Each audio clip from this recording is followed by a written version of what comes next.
Shalom. Shalom. This is going to be a good one. Okay, there I am. No hat today. Very, very nice hair. Not really. A glitch with the ISS. And some other stuff. So, welcome the people who have managed to join. Doug. First, a huge thank you to Jason Castle, new patron. Cool, thank you, dude. Right, now, what is this? Where am I? Here. Okay, what we're looking at for educational purposes is Red's Rhetoric's streaming of footage captured by a gentleman I had a debate with, along with Red's Rhetoric, regarding triangles and how they didn't really understand. You can't just join two different triangles and make a third triangle out of it. All of that silliness. Anyway, so this is Red's Rhetoric, and to be fair, it comes from Astronomy Live. I'm going to ask you, I'm going to play a portion of it. I'm not going to play all of it because we don't need to. I want you to pay special attention to this, okay? The azimuth here, 234 degrees, okay? The footage starts with the azimuth at 234 degrees. That means with the north behind you and the south in front of you, 234 would be to your right and north, okay? Just slightly to the north. That azimuth is a bearing system. It's pretty simple. Okay, so 234, I'm going to jump to the point where this footage goes very, very freaky, but I'll show you how freaky it goes, to here. Okay. Now I'm going to show you, this is 247. We started at 234, now 247. If Reds is watching this, he might start to see the problem. And some of you might start to see the problem. And Loki, come on. The next part, I'm going to just jump ahead and show what happens to the footage. Now, what happens to the footage is not... Oops. Let me take the audio down. What happens to the footage is not the glitch. There's two huge glitches with this, okay?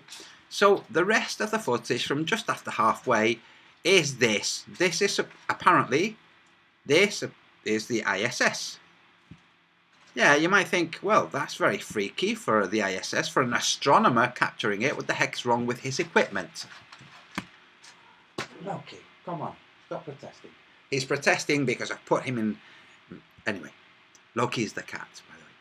Right, so I'm now going to go to around here. First glitch. Okay, now it takes about approximately 5 minutes for the ISS to go from appearing at the horizon, wherever it is that it appears at your horizon, not necessarily directly to your west. Okay, it goes from west to east across the sky. Okay, I know some of the globelings are starting to see the problem. It goes from west to east. That's how it crosses the sky. We're going to look at some ISS trackers to confirm that. So it appears somewhere over the horizon, past that compression layer, goes across the sky in 5 minutes, and, well, disappears at the other horizon. This means when it's 2 minutes into footage, given that it was already beyond the horizon when the video started, this means it's covered approximately half of the sky, give or take. Well, if something is going from one side of the sky, after the horizon, across, for its orientation to the observer to remain the same, it's a bit peculiar. I will show you this with the whiteboard and with some lovely new pens that I have thanks to one of the people watching. You know who you are. Okay. So I'm going to go back just in stages to show you that the orientation of the ISS doesn't change. It doesn't turn. It doesn't do anything. It just stays static. Like, interesting. So first, it should rotate somewhat. You know, update NASA, boys. It should rotate somewhat and turn on the vertical axis. Okay?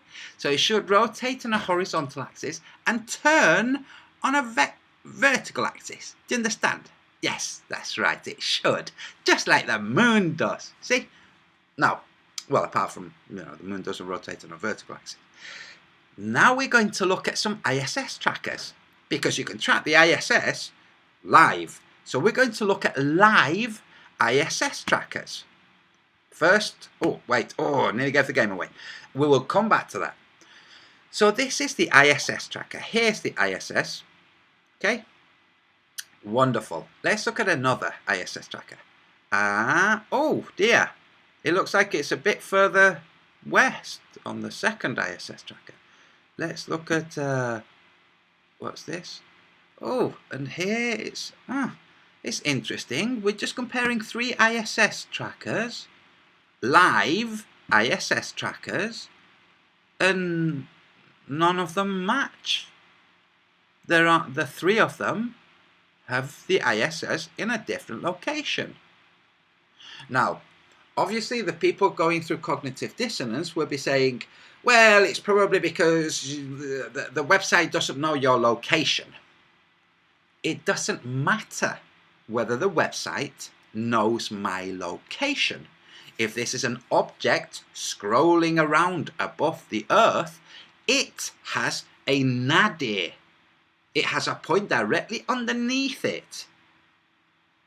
So, and these are showing that point where you would have to be for it to be directly over your head.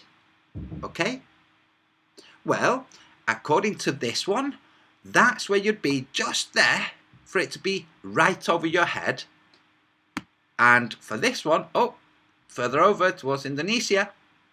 And this one, this one, a bit, not quite, well, not matching either of the two. Kind of halfway between the two.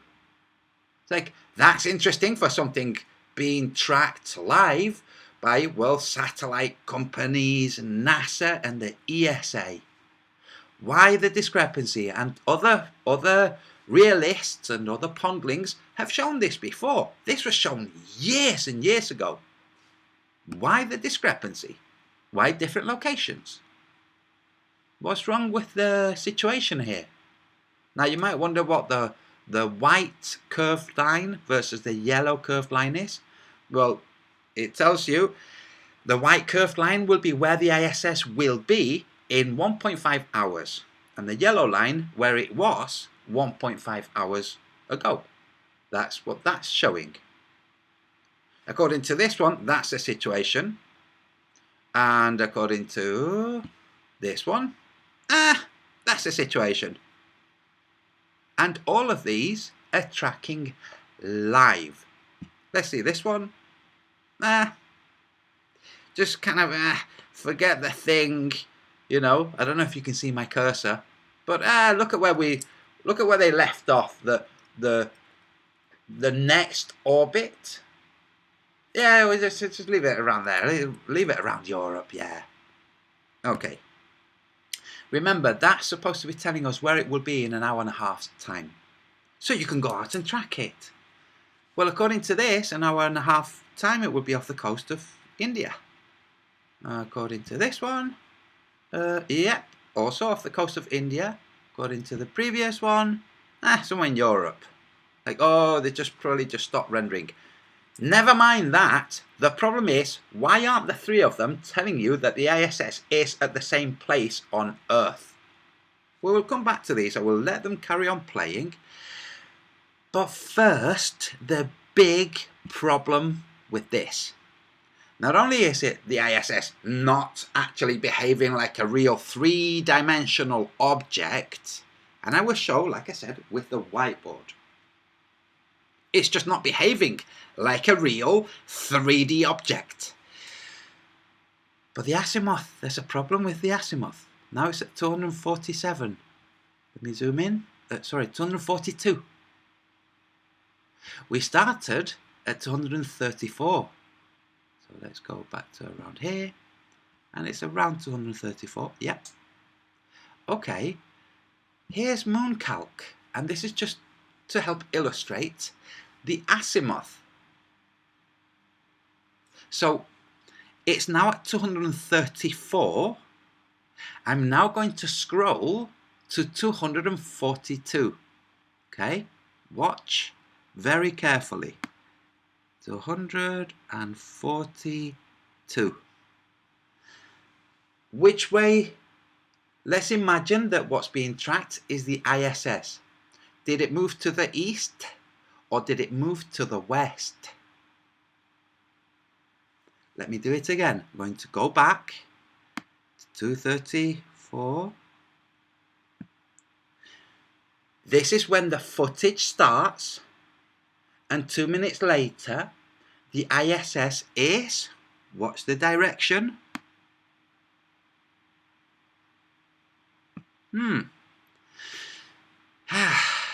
That's a problem. You see, the ISS trackers have it moving to the east on the azimuth. To move to the east on the azimuth means, if you look at the moon, to move this way. That's moving to the east. But you see, the azimuth is going down. So let me start again at 234. I'm going to start scrolling to the east. As if that blue ball, blue circle, was the ISS. Going to the east, which is to the right on the screen. Oh, the azimuth is dropping, not going up.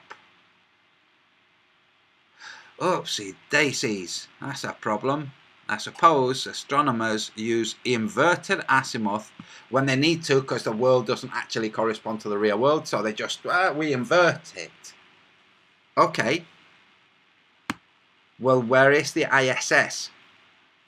Right now, that's where it is, according to this tracker. Oh, it's off the coast of Australia.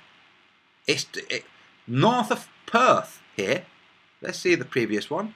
It's nowhere near Perth yet. Remember, it's the green dash is the ISS.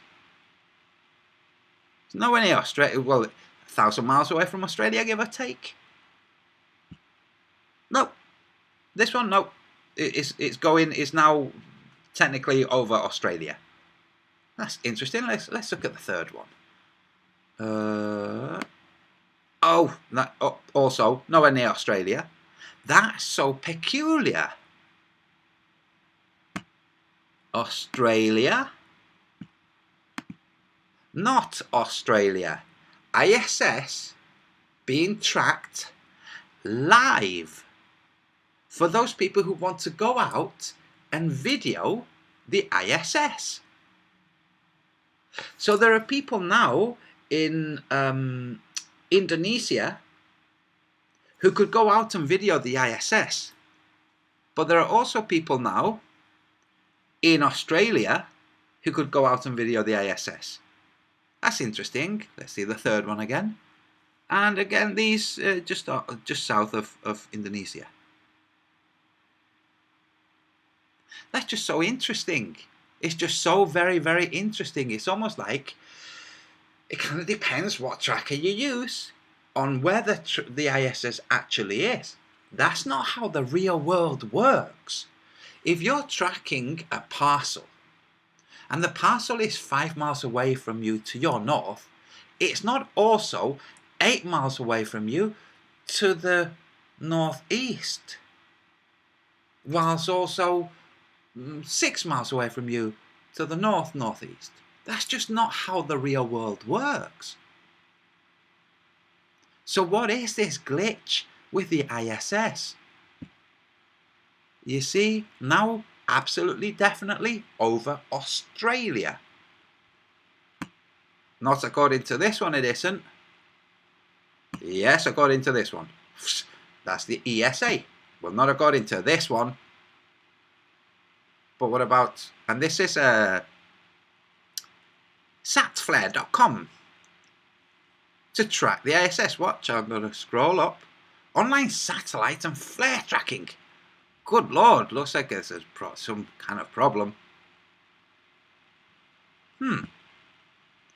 Going towards Perth. Wolfie, get your camera out. You can wait a few minutes. But no, you missed it. But now you've got a few minutes. But now you missed it. Now I'm going to show with the whiteboard. The real world versus Fantasyland.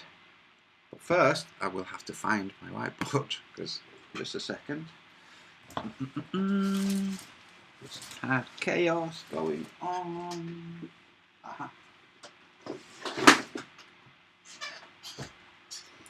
And new markers. I need an assistant.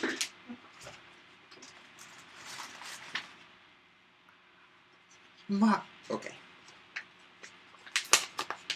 We'll use black. The real world versus fantasy. Good Lord, what the heck is going on with this? Just give me a second.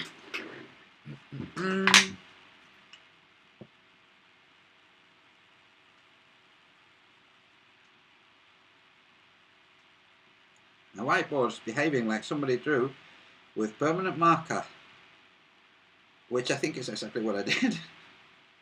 Doesn't matter if it doesn't work. I will draw on paper. In fact, I will draw on paper.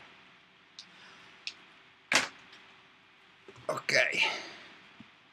Now we're discussing ISS appearing and then ISS halfway across the sky. So ISS appearing in the west, going to the east, on an somehow when being looked at by an astronomer with an inverted azimuth, not the normal azimuth, not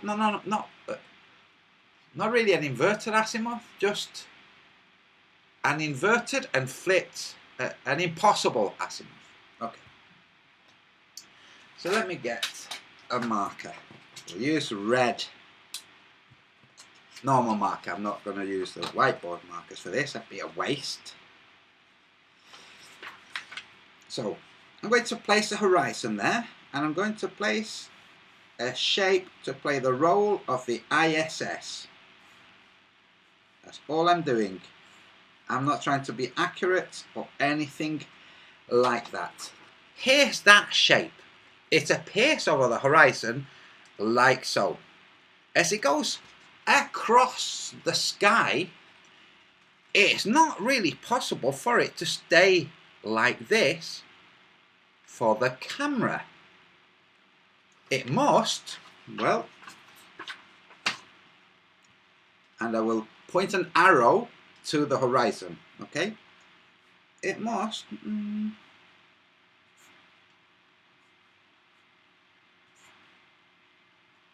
do something like this.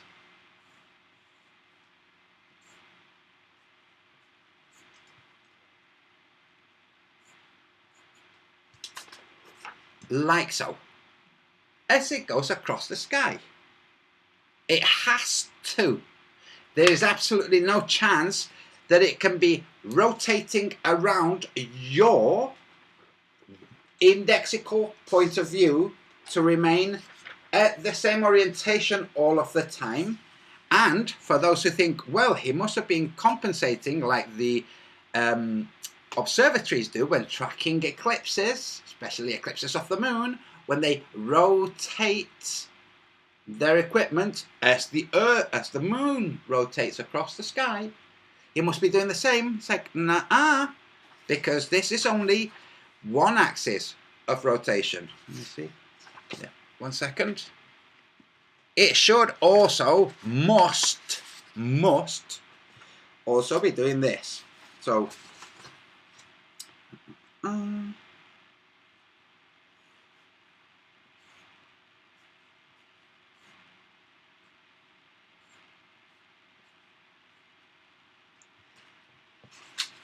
with the horizon there. You see, it has also moved this way. So, appears later on, whilst also rotating like so. But now, what do we have from Mr. Astronomer, who doesn't quite understand that you cannot take two different triangles when triangulating something? Two different triangles, combine them into a third triangle that has no relationship to those two, and work on calculations on your made up triangle. You might as well just skip the observation. This is what it does all of the way across the sky, apart from it when it starts going crazy, like some kind of messed up projection. Okay, so it appears like this, and later the horizon goes away. It appears, and it continues like this, like it isn't a 3D physical object. Oopsie daisies. You see, with I'm going to get on to cleaning my whiteboard. Because physicists might be very good at mathematics, but this doesn't necessarily mean that they're good at depicting the real world, especially if they're not artists, which is why they hire lots of artists. They really do hire lots of artists. But hiring an artist doesn't mean that you're hiring a good artist. And we see from the ISS, oopsies, it's not working how it should be working over the real world. If this was a physical object, what is it? Why don't you ask, is it David Copperfield, the magician? Why don't you ask him what it might be? He'll be able to tell you. You know, the guy that's done the levitation on stage in front of everyone and gone into a glass box. It's just absolutely ridiculous, pathetic. Now we're going to go back and track the ISS a bit more. I hope you're enjoying this. Oh, I see a comment that needs approving, so I will approve. Love, wisdom, harmony. I'm approving your comment. I don't know why. Sometimes it just holds comments back. Right. So here's the tracker.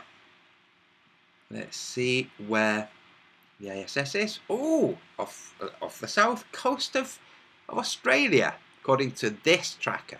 What about this one? Nope, it's not there. That's not where it is. The ESA says yes. These guys say nope, not yet. The ESA says yes, it is. What about these guys?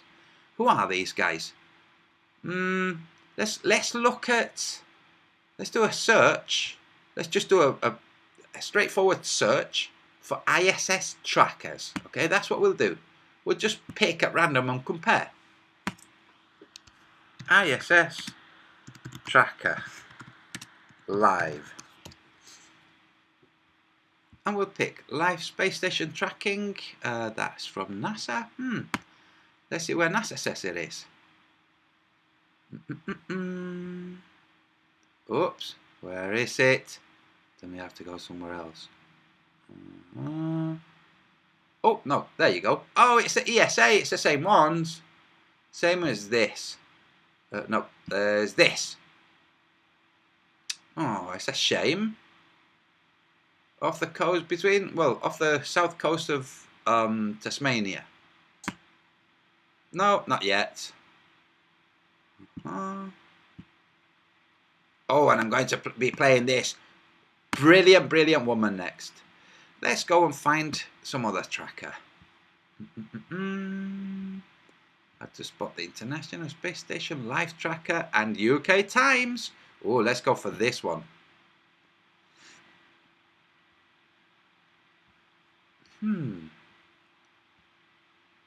Where is it?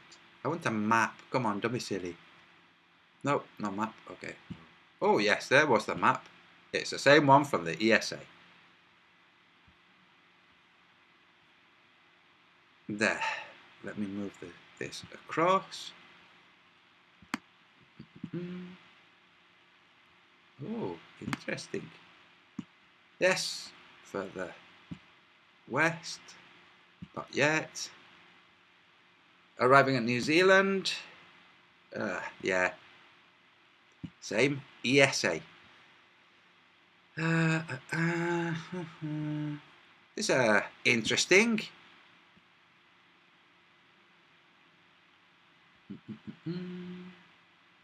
ISS live feed. Yeah, sure. Radar tracker. Yeah, let's have a look at this one. Whoa. Look at where this one has it. Just arriving at Tasmania. That's interesting. It's arriving at New Zealand according to the ESA, but according to this one now, it's just arriving to, south of Tasmania. Let's look at this one. No. It's arriving at New Zealand. No, it's Tasmania. It's arriving at. No, it isn't. It's New Zealand. I said it's Tasmania. No, it's New Zealand, dude. It's Tasmania. Oh, why the problems? Oh, they don't know the location of your computer. That got no bearing on the real world. Oh, time zones. No, this is live tracking. Oopsies. Now, directly south from Tasmania. Oh, this gorgeous, brilliant woman, and funny as well. Now, New Zealand seems to have stopped at New Zealand. Let's see. I can close this. And unfortunately for the Globelings, sorry, I'll go back to this. When an astronomer says, we use a different azimuth, because you see, look, the ISS is supposed to move from the west to the east. So if you look at the moon, it's supposed to go in that direction. Unfortunately, what's shown to have been tracked by that astronomer and retrometric is an object moving in this direction. So literally the opposite direction. It's going to the west instead of going to the east. So let's look some more. Good gosh. It's just fascinating. To me, it's fascinating that poor globe-believing dim-dims think, oh yeah, no, this is, yeah, there must be reasons. There's reasons why the live tracking of the ISS is saying that the ISS is in 3 different locations at the same time.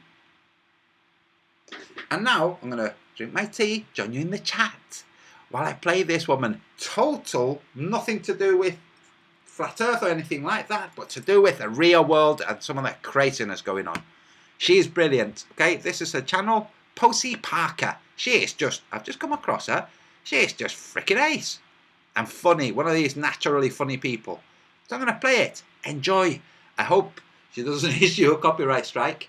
And by the way, for all of you out there who are like too simple-minded, because I play this does not mean that this woman endorses any of the stuff that I say or is in any way affiliated or anything like that. This shouldn't need saying, but I'm saying it anyway. I'm just showing this woman because what she's saying is right. So, here we go. Right, hello. I've never done a Facebook Live before, so I'll just crack on. Right, today I went to this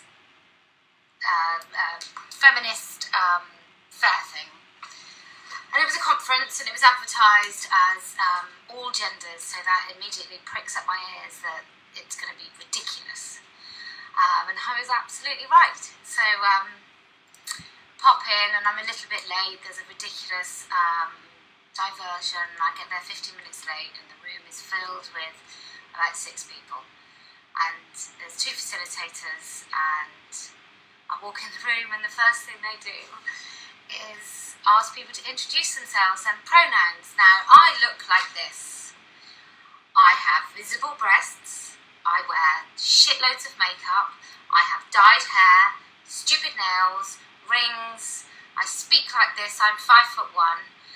I think if anyone's confused about what my pronouns might be, they're probably a little bit simple. So when it comes to me, I explain this, that I am definitely a female with a female body and clearly gender conforming. So asking pronouns was ridiculous, and then I went around the room and I said, and I think you're she, you're she, you're she, you're she, and you're she. And amazingly I was right, because all those people had vaginas, and so therefore were she. So I think there's like a smell of sickness in the room, where there's lots of women not really understanding what this very gender conforming woman, who isn't very pleasant and isn't very nice and isn't submissive, what the fuck is going on, because obviously there's loads of stuff that doesn't quite tally for them, because I'm not submissive and I don't capitulate, and that's why I'm in a lot of trouble within this movement as well as against.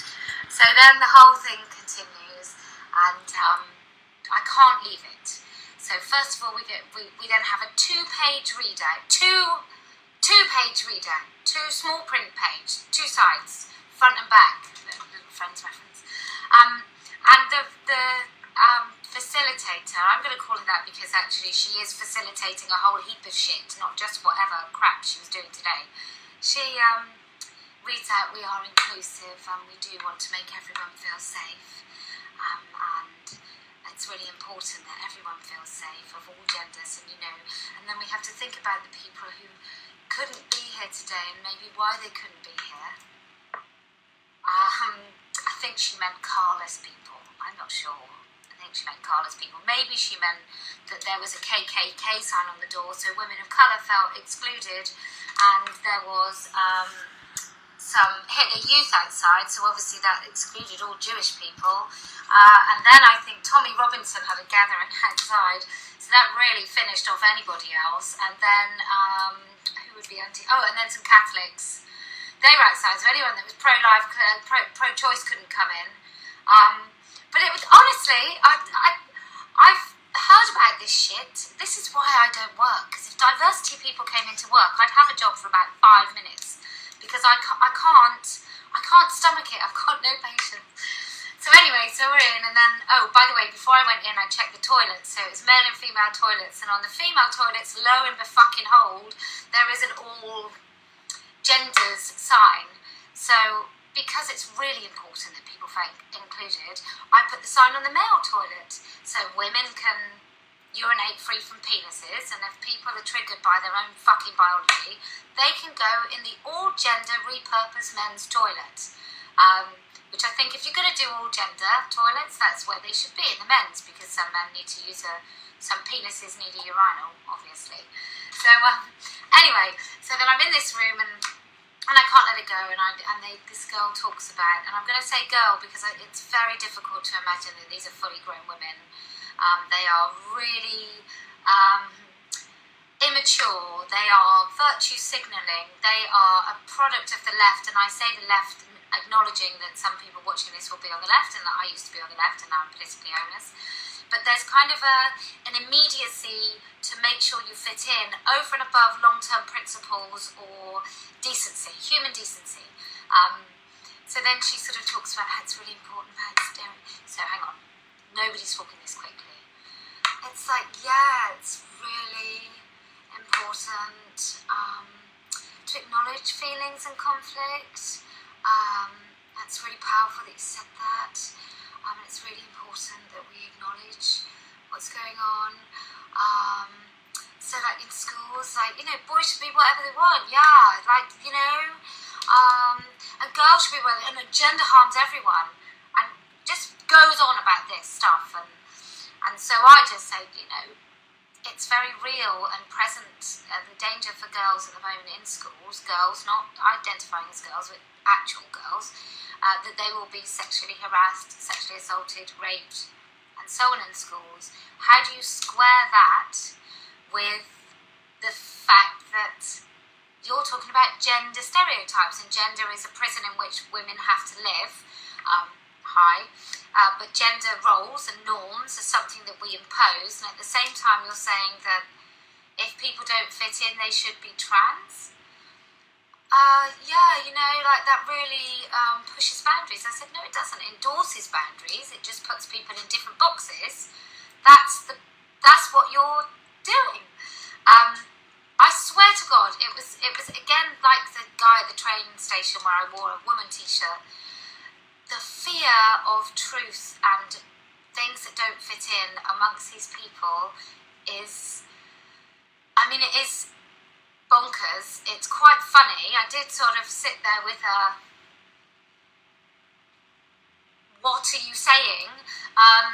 So then we continue the day, and then I go for lunch with a woman who happens to recognise me, who's really, really lovely, and is on board with the whole radical feminist stuff, which I will admit I haven't really read, but I do intuitively align with loads of the ideas that women are put in boxes. Then we go back, and honestly, so in the morning we'd spent 3/4 of an hour me trying to ascertain what they meant by women, stereotypes, gender norms, all this sort of stuff. And I said, you look at these girls, and you look at China and little girls who are joined at birth. How do they know it's not a gender identity? And one of them goes, yeah, I've heard these arguments before. I thought, clearly not listened.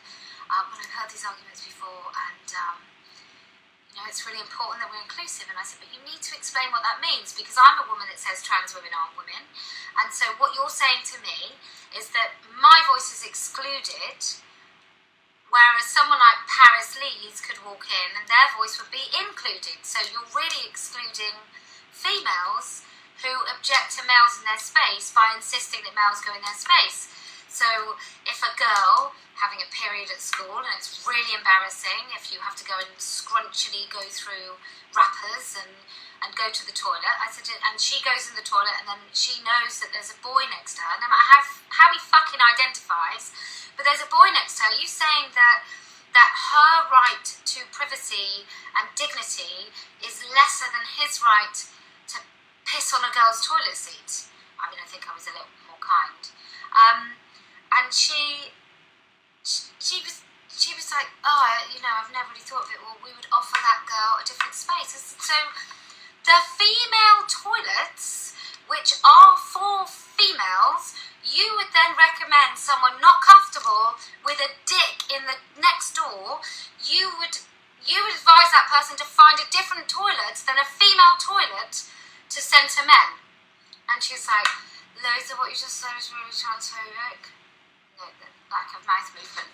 So I went over it again, and I said, you're basically excluding, when you include males into female shit, you exclude some women who are not comfortable, and you call yourself a feminist, and I'm deeply troubled.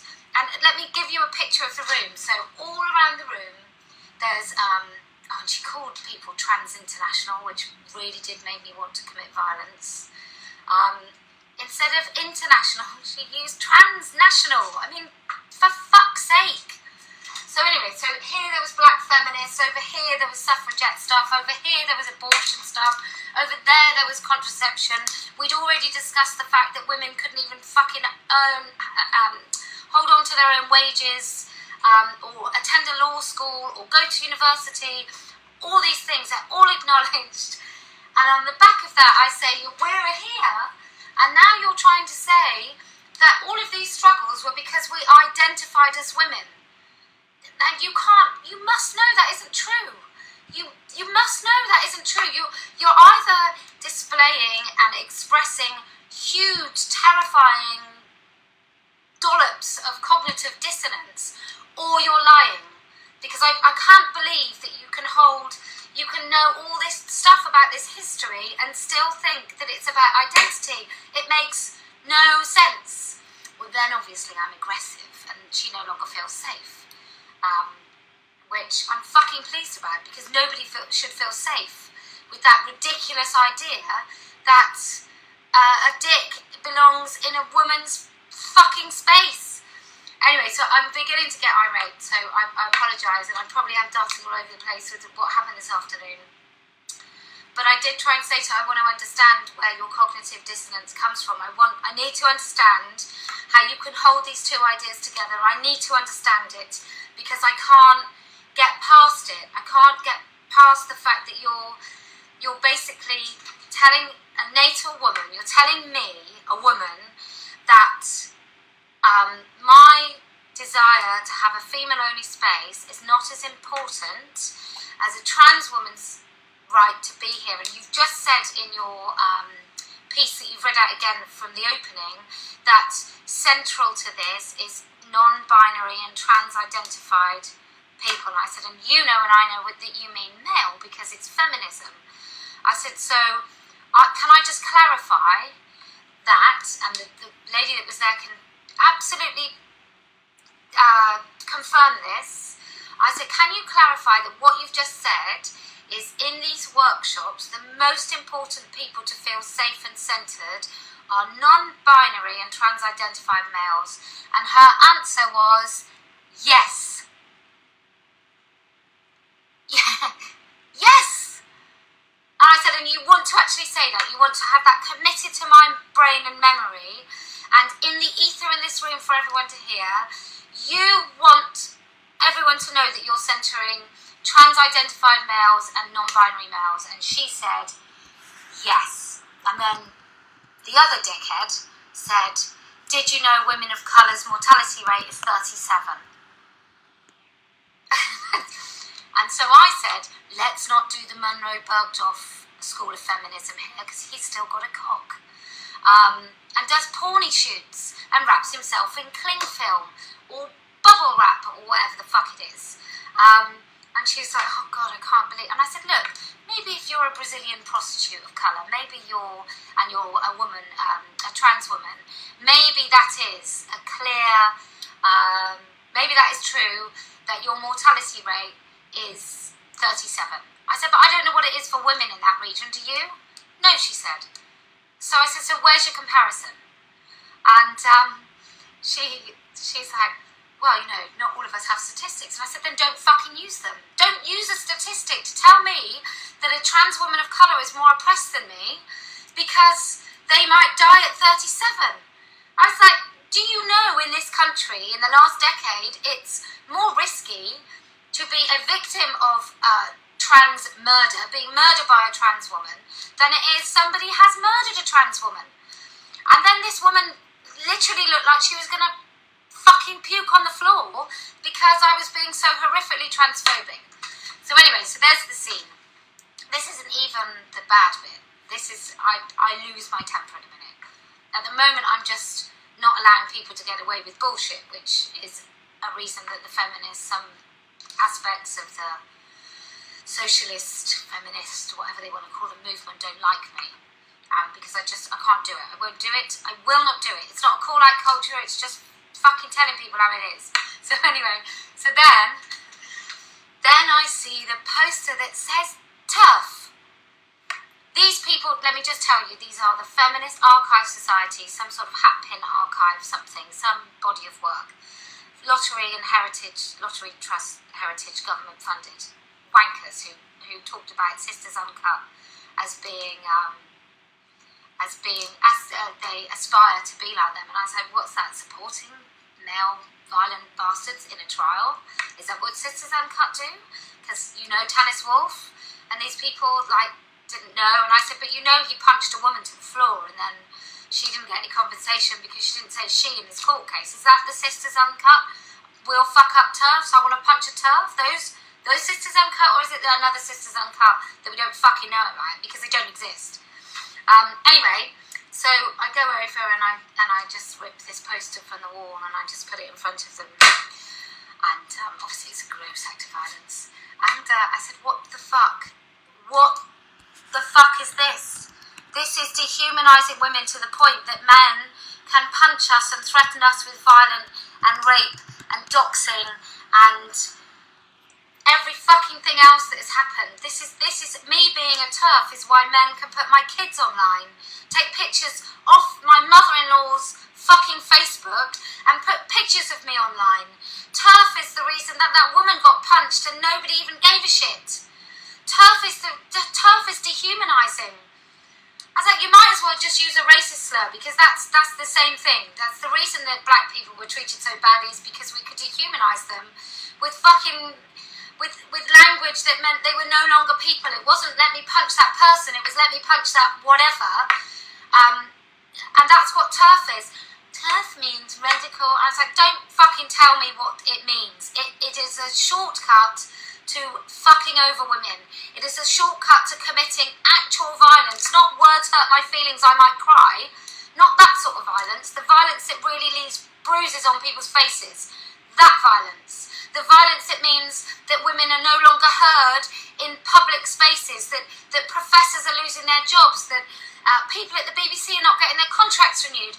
Those words. I was like, you're disgusting. I will do everything in my power now to ensure that everybody who funds you understands that you're a hate preaching group, that you endorse the word TERF, that you don't even see anything fucking wrong with it. I will make sure Women and Inequalities never endorse your organisation again. So that's Tiger, who they're going to schools, people. This is not a joke. This is not some twats in Glastonbury with some tie-dye. This is people getting paid by the government to go into school. That's what they do. Anyway, so I'm this animated, and I was like, she was like, I need to ask you to leave, and I went, fucking leave. I don't think my brain has been here for a second. It can't possibly have been here, because I can't believe that I've stayed here this long. So then I leave the place, and she comes out after, and she said, you can't take the poster, it doesn't belong to you. And I said, I've fucking taken a picture of it anyway. I've taken a picture of the poster so I can show everybody, and so I can complain about you properly.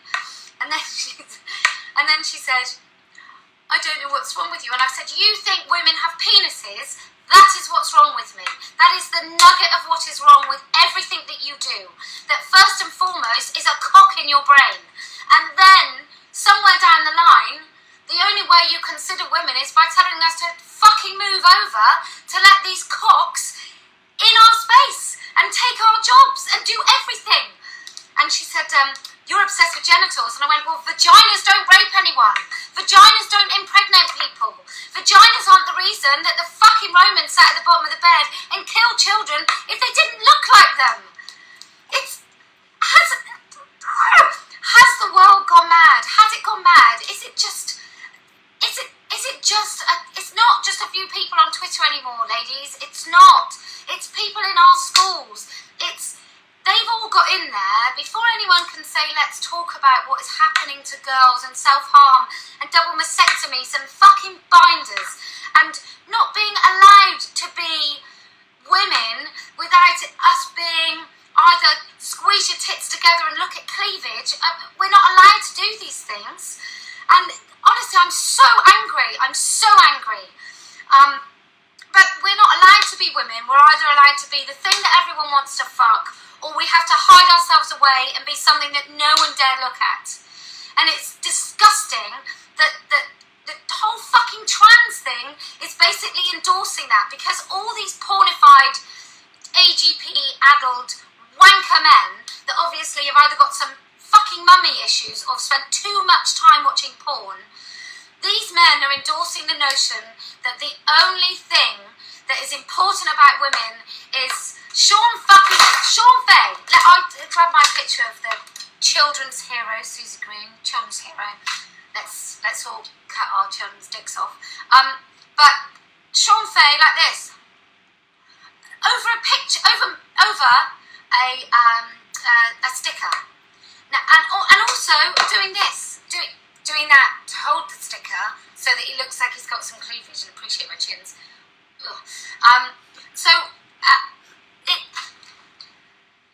So I'm shouting at this woman in a car park with some men with beards watching, going, you think women have penises and this is going to ruin women. You are part of the gaslighting of girls.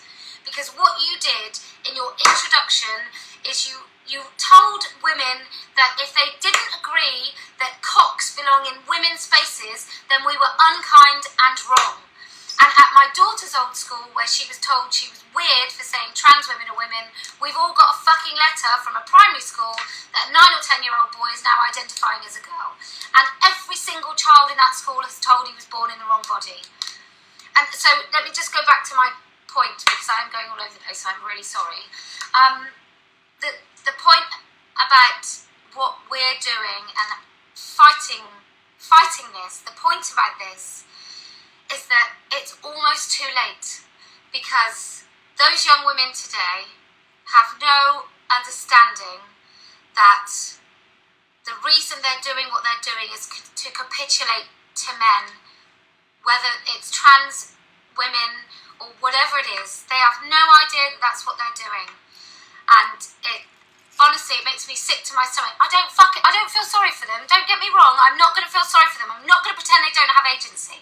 I'm not that woman. If you're looking for someone who's going to feel sorry for these fucks going into school and doing that to children, no, that isn't me. I don't give a fuck if they've been gaslighted. They're too fucking old to worry about this. They're too old to be going in and causing harm. It's a bit like Amy nappy wearing fucking furry Chandler.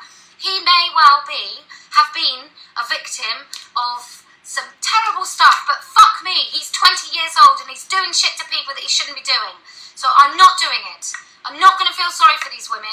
They've done it to themselves, and shame on them for not having a fucking brain to think about it and never listening to anyone else.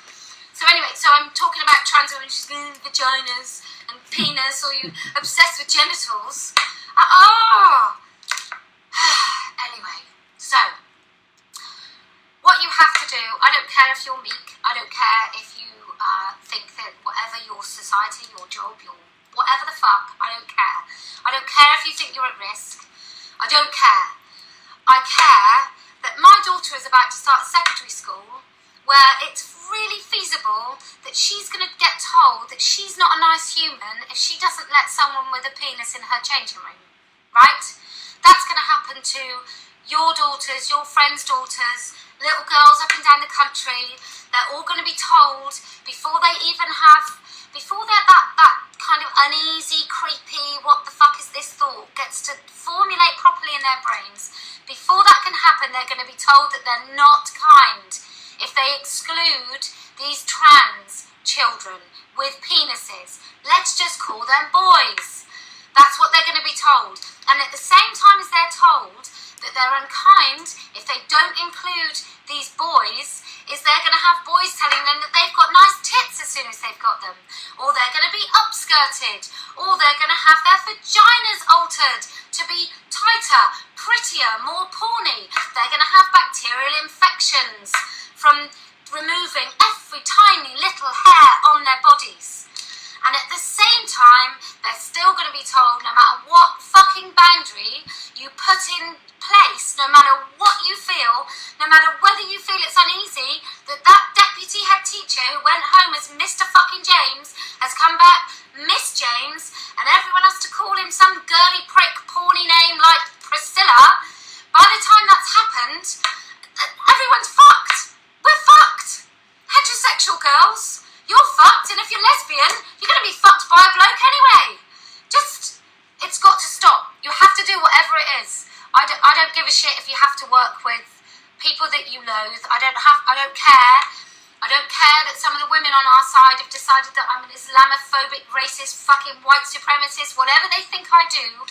What I bring to this thing is somebody who gives no fucks. So I have nothing to lose. So I will be going into every school. I don't give a shit if everybody ends up hating me. I don't care if everybody watching me hates me. I don't care if the whole fucking world hates me. I don't care. I will be telling people categorically from tomorrow, although I've been doing it already, but I will be telling everybody categorically, I don't give a shit if you're a teacher in a staff room and it's difficult. I don't care. I don't care. I don't care if you're a nurse working in a hospital and you have to pretend that it's okay that the trans woman on that bed that's staring at the women when they get undressed at night, or is slightly too friendly, or talks about their tits too much. I don't care if you think that it's not right. I want you to tell that person they have to stop. I want you to tell women in that ward, if they don't want that trans woman in their ward, or the non-binary fuck that's pissing them off, I want you to tell them that they are allowed to object. You have to tell your daughters that being polite is nobody fucking wins if you're polite. No one wins. Nobody wins. I'm lucky. I've been impolite since I was about 11. When I told a guy who sat at a table in a restaurant that that he wasn't allowed to sit there, and he called me mad, and I told him I'd shout very loudly unless he moved, because that's how it works. That you don't allow people in. And I understand the personal safety risk. Like if a trans woman joins you in a carriage and you're on your own and you feel uneasy, or a man, you can't. Oh, I just said trans woman. So if a man comes in your carriage and you don't feel okay about it, I understand that you might not want to risk proper personal safety. But anything other than that, I don't get you. I don't get you at all. I don't get it. I don't get it. I don't get using in public using the right pronouns. And I know that some of the women in this campaign are advising and telling people off and policing language. No more. You can capitulate with pronouns, and I do it all the time with trans women, and I'm trying very hard, Julia Long, not to say trans women, because what the fuck is that? What is that? It's nothing. It doesn't even mean anything. It's a man in a dress. It's a man, basically. I don't even think it's a man in a dress, actually. I think it's more sinister than a man in a dress. It's a man that is telling you that you have to, even though they don't, and I'm telling you, they haven't got their cocks out at home, they don't puke like a woman, they haven't got their penises out at home, saying, I'm just going to go to the kitchen.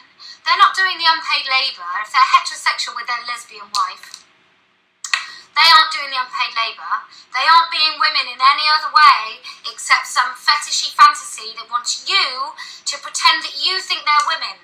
Even though when they look in the mirror, they see male. They might pretend they see woman. They might do selfies. There's somebody currently on Twitter, I mean, the pictures of me recently that have gone up that are about how unattractive I am. I bore kids. I don't give a fuck what you think of me, Joss Pryor.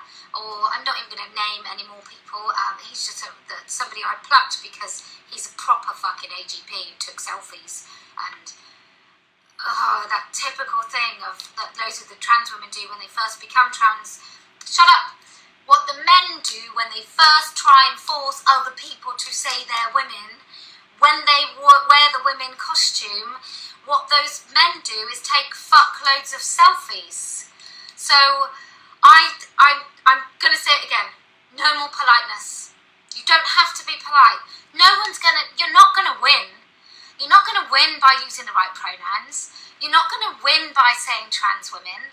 You're not going to win by saying, well, that one's all right. You know, that's okay. We can invite that person in because they're a transsexual. I'm not including individuals in this. And we all know one man who is now a transsexual who we all really have a lot of respect for. But I'm just going to say that there's one sort of woman, right? One. That one is born with a vagina, and at birth is recognised as having a vagina. And there are other people that I really like that do happen to be transsexuals, and I adore them, and they're really outspoken, and it's not a mistake that I notice that they're allowed to get away with saying things that I'm not, although I do, but I'm loath for it, and that person's still very welcome everywhere. We know that in some special groups, some trans women were given kind of the platform more than anybody else, and that's all part of this. If we're not too mean, then we'll be okay. If we're not too rigid, then they'll like us. No, they won't. Caroline Lucas, prime example. They won't like you. No matter what you do, it won't be enough.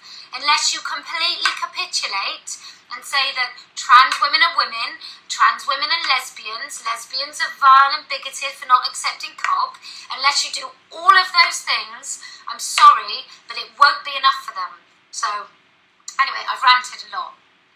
Really, really ranted a lot. And I hope that even if you hate me, that I give you some sort of idea, permission that if I can say something that's this extreme, maybe you can come some way to stop using pronouns and to stand up for women.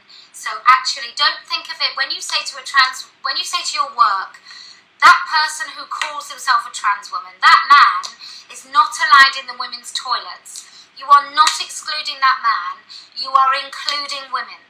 So Jess Phillips recently tweeted about this should never happen, this man should not, we should always check blah blah blah blah blah about women's prisons, we should check who should go in. No, Jess Phillips, what you should have done is fucking looked at the women first and then decided, do these women benefit from having someone with a cock in their prison? That's what you do. Do these women benefit from having a penis-wielding man in their space? And if their answer is no, then no fucks, they don't come in. No.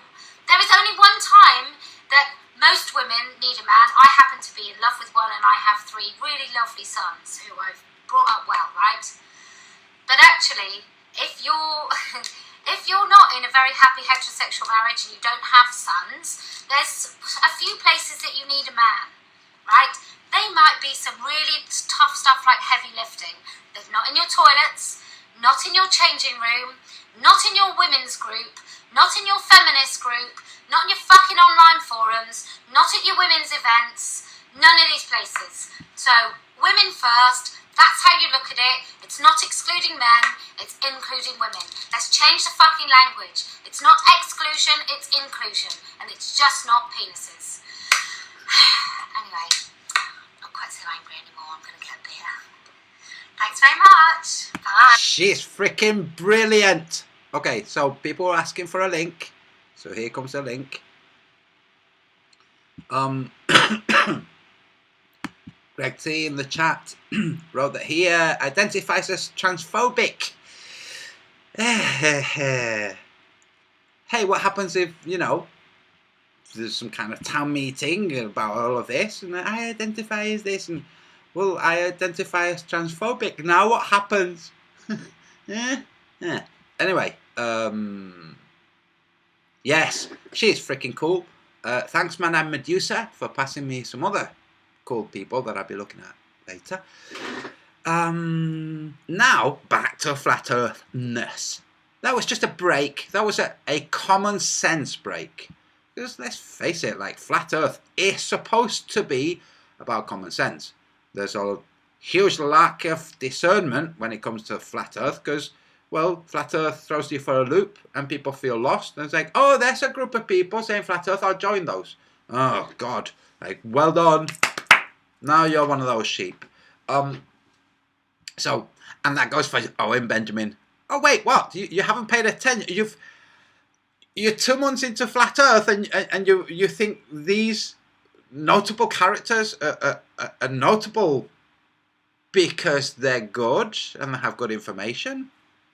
You haven't questioned with your discernment why they're so notable on YouTube? So what I'm going to do is I'm going to share some communication with Bob Nodell. That's right. Just give me a second while I pull up my email. This was passed to me.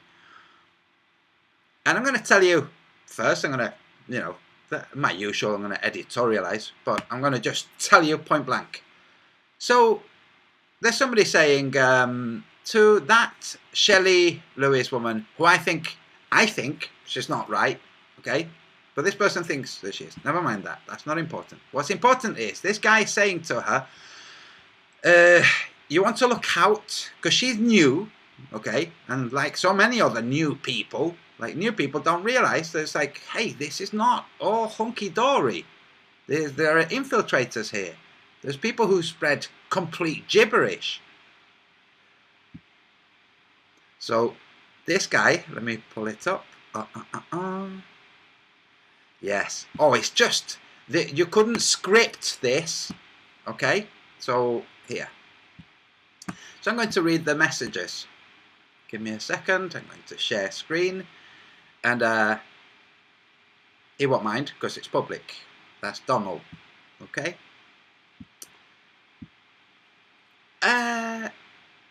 Wait a second, what's going on with the thing? Yes. Wait. Yeah, okay. Ah, sorry, I've got the wrong window up. 1 second. Goodness gracious. She is so cool. I just have to say that woman is so cool. Okay, so window capture.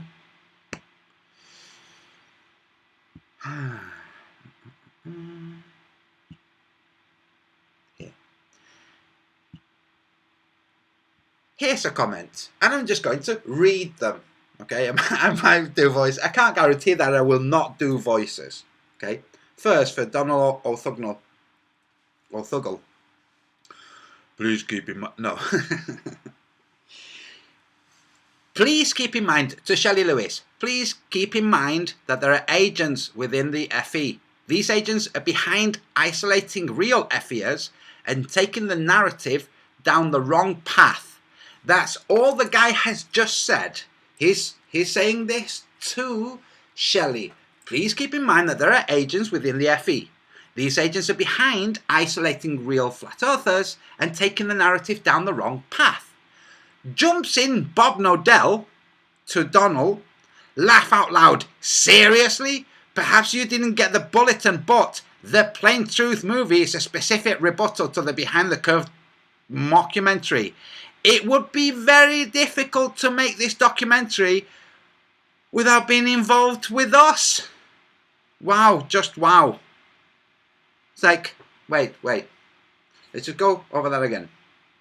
Donald says to Shelley Lewis, bear in mind that there are infiltrators in the flat earth. Bob Nodell says, you know, the documentary that Shelley's making is to go against the Behind the Curve mockumentary, and it would be very difficult to make it without being involved with us. Huh? The comment is about infiltrators in the flat earth. Why is Bob Nodell saying, well, she has to include us? Like, really? Okay, so I'm going to show the next one. And by your ridiculous comment, I would say, you are probably one of them sent here to troll and divide the community. That's Bob Nodell to Donald. Donald's just said, Shelley Lewis, please open your eyes and be aware that there are infiltrators, that there are agents in the flat earth who have infiltrated, and you don't know who they are, but keep your eyes open. And Bob Nodell says, she has to work with us. Like, wow, bravo, Bob.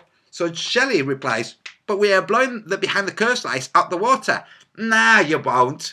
Well, first, you're preaching to the choir because the Globlings won't be watching it. It's not going to be on Netflix, for goodness sakes. Anyway, Donald replies, please, by all means, out yourself, Bob.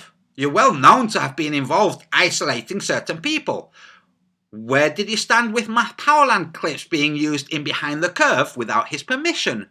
Nowhere. Why? And why did you not protect yourself when being involved in the documentary as Matt Powerland tried to do? Next. Nice claim, Bob, calling me an agent, but as far as I'm concerned, now that you project that towards me, is that you act like an agent. As for FE community, there isn't one when the two most prominent flat earthers are not involved in flat earth conferences. That would be Matt Powerland and Eric Dubay. Bob Nodell replies, out myself, roll on the floor laughing. I'm sure that Bob Nodell read that out myself and just started just laughing and no. I think he's trying to give an impression. Anyway, I have been honest and 100% open about everything I do. Oh, that's it, you know. Honest and 100% open. There you go. No questions. No questions now. With everything I do and have done in this community. You, on the other hand, are just a pathetic troll who makes assumptions that you put that only put your utter ignorance on display for all the world to see. This, like Bob, saying that all he's doing is displaying his ignorance. This comes on the back of Donald saying to Shelley, not Shelley, be careful of this guy, or be careful of that woman, or be careful of that transgender, or be careful of anything. Just keep your eyes open because there are infiltrators. That's what he's done. That's not showing his ignorance. But Bob would like people to think that. So, you are the shill, pal. Not anyone here. Oh, isn't that a typical tactic of the agent provocateur too? Bob's a pretty good agent provocateur, by the way. Now take a hike and take your moronic accusations with you. Like, whoops. And then adds more. Once again, you show your total and utter ignorant agent Donald. Eric Dubé was invited. No, he wasn't. Eric Dubé was not invited and explained that he was not invited and that he heard people saying, we invited him but he didn't get back to us, and we invited him but he said no. Various different stories. And Eric Dubé's there like, none of you have invited him. What the hell are you talking about? So, Eric Dubé was invited to the conference on multiple occasions, and Matt Powerland didn't show up at the conference because he demanded 51% creative control of it. No promoter in their right mind would agree to those terms, you moron. Now go away, Agent Donald. Now if Matt watches this, he'd be going, oh, people lying about me again. According to Bob Nodell, Matt Powerland demanded 51% creative control of the conference. Not of the documentary and not of how his footage was used in the Behind the Curve documentary. No, the conferences. Interesting. So Donald then writes, you can't use electronic gyros to prove anything. Don't know what that's about. And by the way, well I do, but never mind. And by the way, you started the name calling first by calling me an agent. Okay, we're just going to go back and see where he calls Bob an agent. All that he has done is said, please keep in mind that there are agents within the FE. These agents are behind isolating real flat earthers and taking the narrative down the wrong path. He hasn't made any mention of anyone. Then Bob jumps in, oh yeah, really? Well, she's got to work with us. Like, wow. Then he's like, well, dude, thanks for outing yourself. So, no. So, let's continue.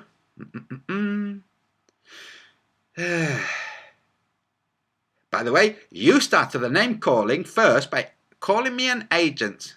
Like, wow, okay. Then Shelley jumps in. Donald, with Daniel J. Clark did... what Daniel J. Clark? I don't know any of this, but I don't know who Daniel J. Clark is or any of the stuff that's going on in all of that silliness. What Daniel J. Clark did was ignore the facts presented to him and edited comments out of context. We will be proving a very powerful truth that is exclusive to the plain truth. Preaching to the choir, lady. Donald Thugnall, Bob Nodell, au contraire, Bob. Oh, I like that touch. Au contraire, Bob. You stated, yes, and by your ridiculous comments, I would say you are probably one of them sent here to troll and divide the community. I only mentioned there were agents. Why would someone jump in to interrupt someone who's saying, hey, Shelley, be careful because there are agents? Why would someone jump in and go, hey, what is this? No, you're the agent. No. Huh? Bob? You dipshit. So that's Bob Nodell totally outing himself.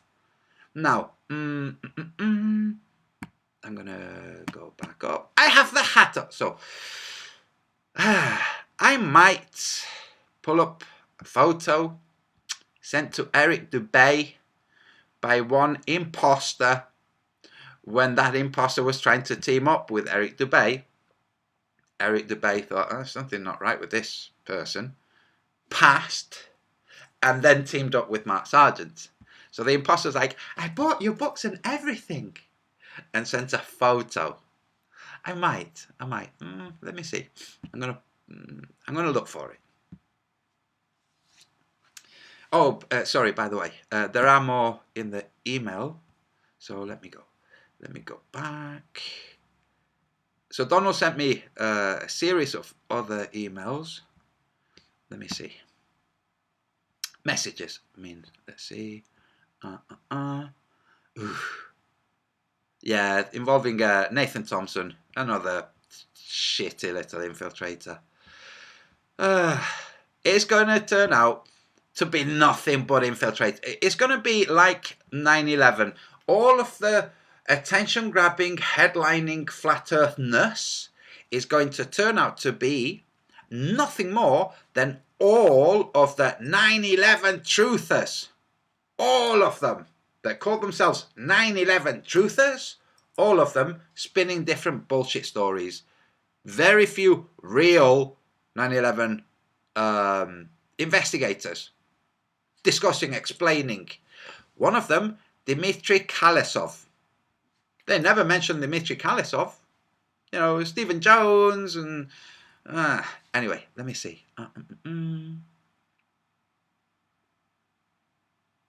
Yeah, no, okay, so I'm not sharing the rest.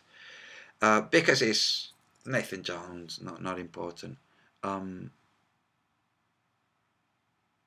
1 second. Wait, let me make sure I'm not screen sharing. 1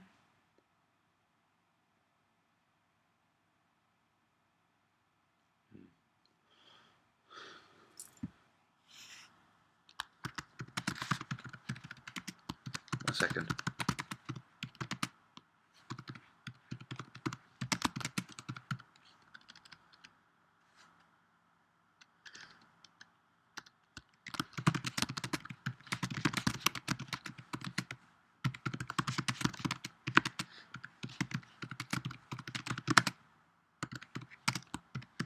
Right. I'm going to look for this image and also a message passed on from Eric Dubay.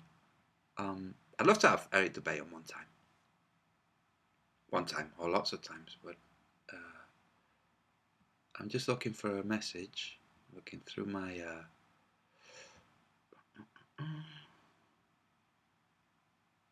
Facebook. That's what I forgot to finish that sentence. Oh, come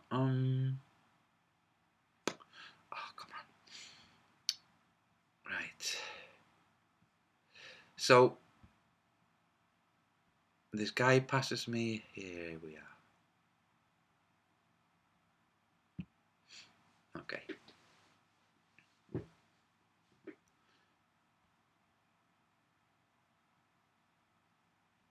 So I'm going to read the message, but I'm not going to...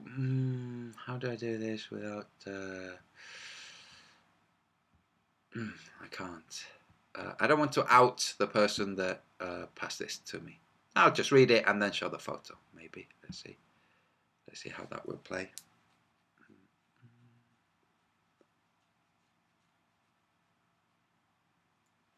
1 second. Oof.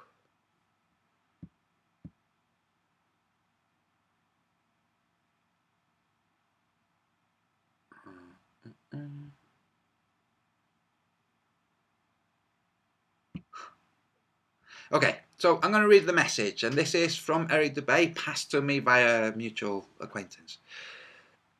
And then I will show the picture.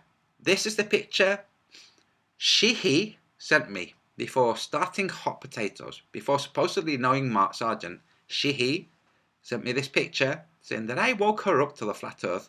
Once FEOHP started, however, he changed her tune, and suddenly it was Mark Sargent and his 13 raging clues that woke her up.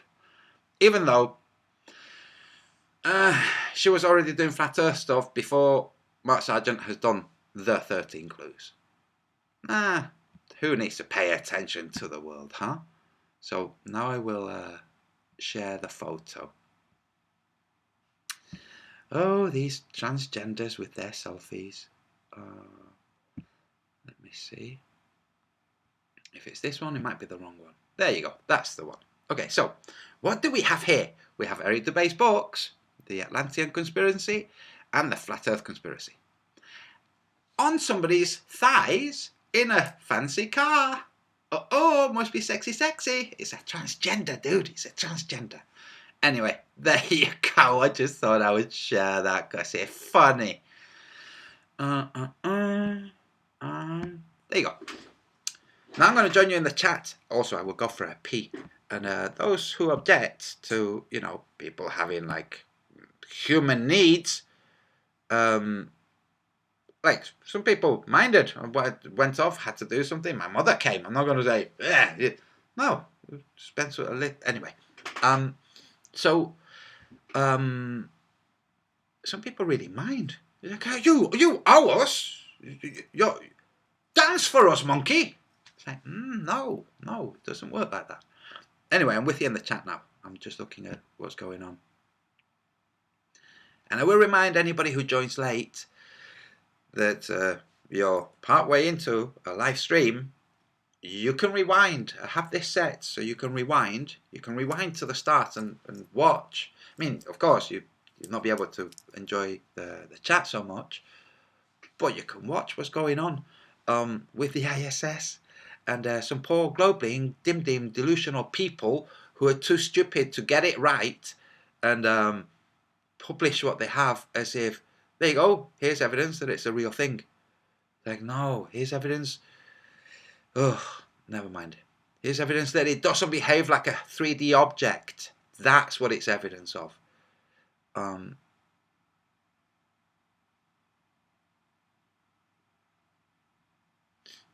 So I'm looking in the chat, folks. Wee time. Suzanne Dawson. Yes, you just made me need it again. I was going to ignore it.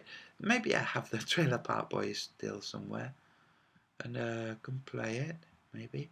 If not, I'll pull it up. In fact, yes, I will do that. I will pull up the Trailer Park Boys whilst you're all there chatting away in the chat, and then I will come back and join you. And yes, I'm partway through setting up a video for not the filament video that I promised. I'm still having to kind of. It's tricky. But a video with a globe. So we know this, okay? I forget what time of year. Here's the sun visible from Scotland. Here's the sun visible from New Zealand. Like the long way around the globe. I will go and get my globe and show you. It's like, how the hell is this light working? Even with that half a degree. It's like, no, it doesn't. No, what the hell? Okay. So when people mention this, globally say, no, don't believe it. Like, deal with it, dude. But first, right, look, I'm just going to go for a peek because otherwise I'm just going to. So, here we go. Trailer Park Boys. Enjoy.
Okay, that's enough of that.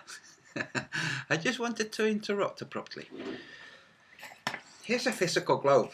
I took the liberty of drawing over the continents, the land masses, so that I could trace it on tracing paper and show that you can depict a 3D shape on a 2D surface, which apparently was impossible forever and ever and ever until somebody did it, and it's like, oh yeah, so, like, oh, okay.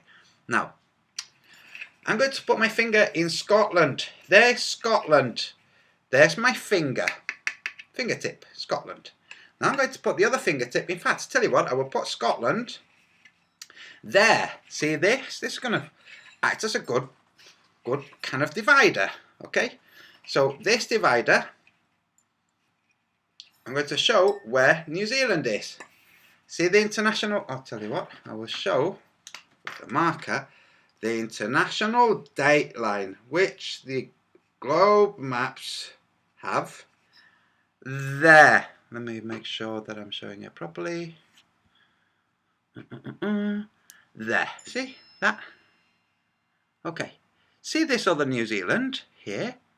That's where the New Zealand would have to be on the physical globe to show the sun from Scotland. But you see how I drew this New Zealand there? How that's not where your globe says New Zealand is? How your globe says New Zealand is here? And the portion of the globe that was being illuminated was this portion, not this portion, not the other, not the less than half a globe. No, the more than half a globe.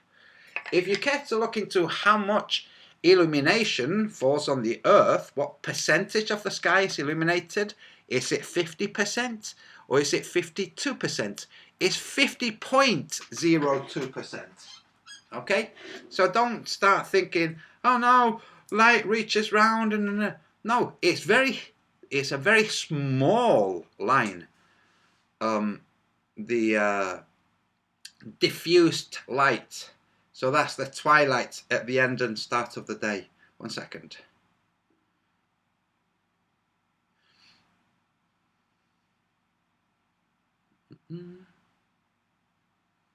So it's really simple, okay? With a physical globe, you can show that the physical globe is impossible and doesn't actually correspond to the real world. So globalings don't like using physical globe. Other flat earthers, I've done some of my very first videos were showing the sun's position in the sky compared to, well, the globe. And I was using spaghetti. It was lots of fun, and I'm going to do it again. But this time with, I'm just going to do it again. I'm going to say this time with, no, it's going to be the same, only I'm not going to be using the same points. I'm going to pick the supposed equinox.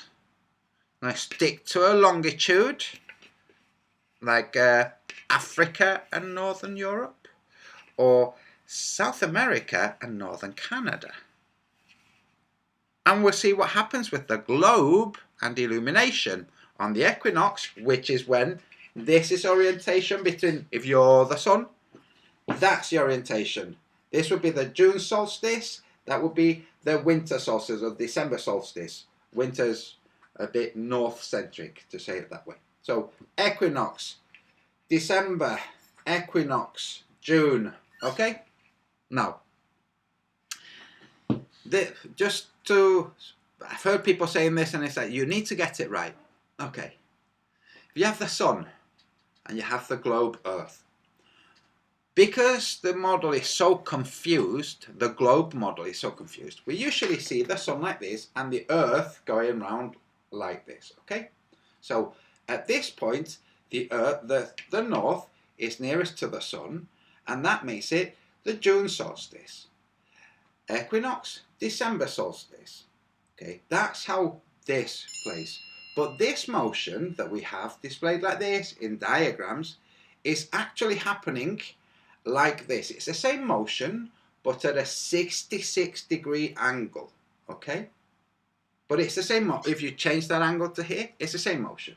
Now, so that's the pointing to Polaris, while also pointing to Polaris, even though we've moved a rather large distance, but it doesn't matter because the size of Polaris is larger than the whole solar system. So, that true story, by the way. 1 second. Ooh.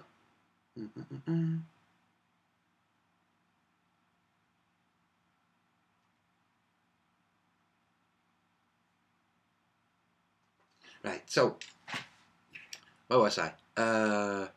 Yeah, Polaris. It's not like Sun, Earth pointing to Polaris that way, and then pointing to Polaris that way. Okay, that's not what's going on. Okay, it's the same attitude, same orientation. Think of it as a gyroscope fixed in space, going like this. With the globe that the globelings appear to be afraid to use in their demonstrations, so they use computer graphics instead, you can show that the globe itself is impossible with the sun.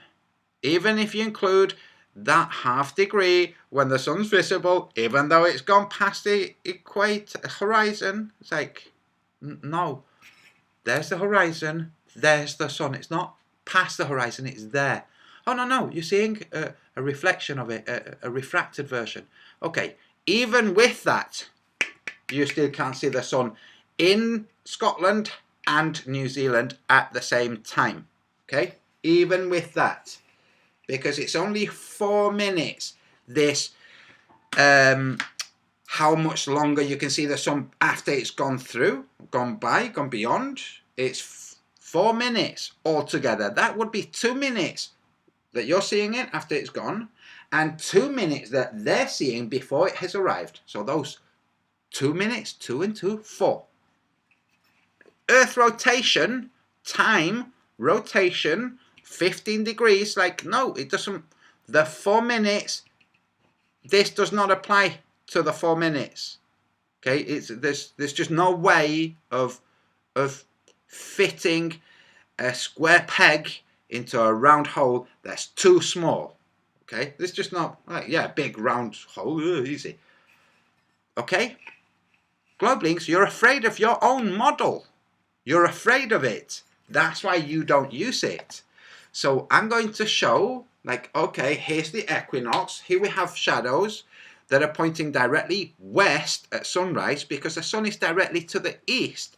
However, in the real world, not happening. And then I'm going to show different shadows that are supposed to be at different attitudes, so different orientations, different azimuth,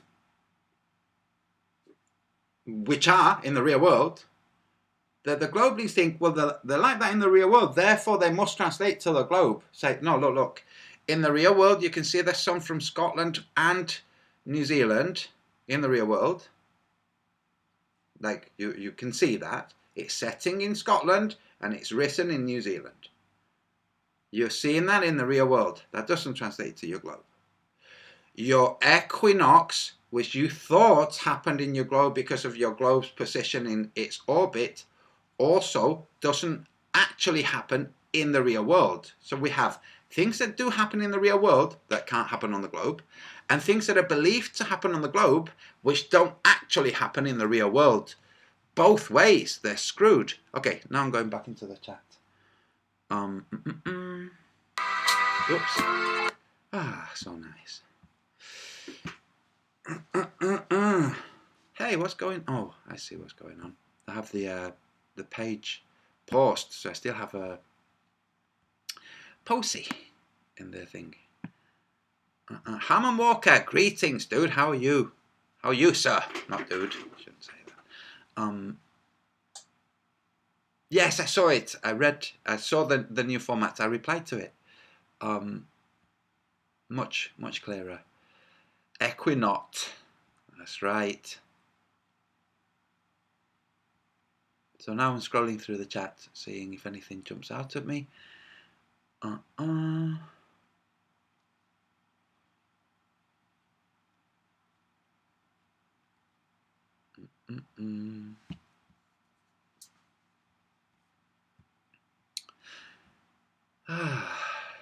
Kumbaya, my lord. Hey, let's all be flat earthers together. Let's be inclusive. Yeah, everybody welcome. Yeah, everyone. Even bad people. Yeah, we can make them good.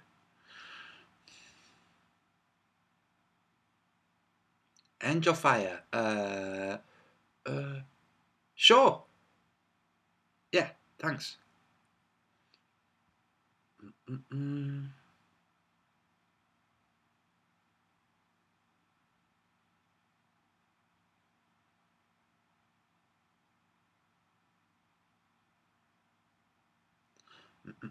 Flat Earth data. I made a video regarding the horizon and the geometrical principles of RI. Within the next day, Globusters' release of the video almost indirectly looked like mocking the geometrical principle. What can you do when you have people still pushing the Gleasons? It's like, really? Still? Now, I don't know if the Gleasons was made as a distraction, or if the Gleasons were really, they were trying to figure it out, and then at some point, like happens in cartography, you draw something, you get more information, go, oh, dagnabbit, oh. So, with the Gleasons and the sun illumination, which can be replicated with a dome, physical, local sun, but the sun is not actually local. You can replicate it. Fascinating. Does that mean that Brazil is larger than the North America? No. Oh, okay. Well then, no matter whether or not you can replicate it, it's wrong. Danny Diesel. Oh, I'm not reading that out. It was vaccines. The world is nuts, folks. It's just. So I'm scrolling through the chat.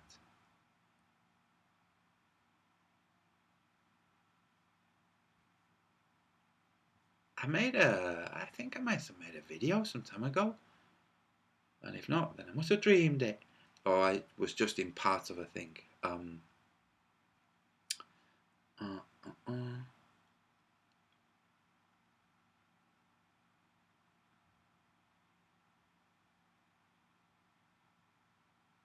Damn it, what was I going to say? Yeah, the power of indifference. Yeah, no, I did do it in a hangout. It's like, there's a terrorist cutting someone's head off and going, ah! And everyone's screaming, you know, and it takes away the power of the terror. So, like, really, imagine you're in a shopping mall. Why you're in a shopping mall? But you're in a shopping mall eating a meat burger. Screams, and you look, and there's a jihadi cut someone's head off. Ah! And you're like, and they might make eye contact with you. Ah! And you're like, the power of indifference. I'm going to now swear because she swore anyway. The power of not giving a fuck. So I would rather you call me, I don't give a fuck what you'd rather I call you. Sorry to burst your bubble, but go and find someone who gives a fuck. Go. Because here, that's a you problem. Bye. But I identify, I'm going to totally nick this, Greg T. I identify as transphobic. Now what, bitch? Sorry. That might be aligning with your preferred thing today. Oh, taking language back. By the way, I think that this would be a good move. And when people, so much of the world today is based on thoughts, ideas, and how people react and respond to those thoughts and ideas. Where's my thing? Here. So I'm going to just make something really freaking clear. I've said it before and I don't know. And I'm going to say it to Posey. Okay, so, man,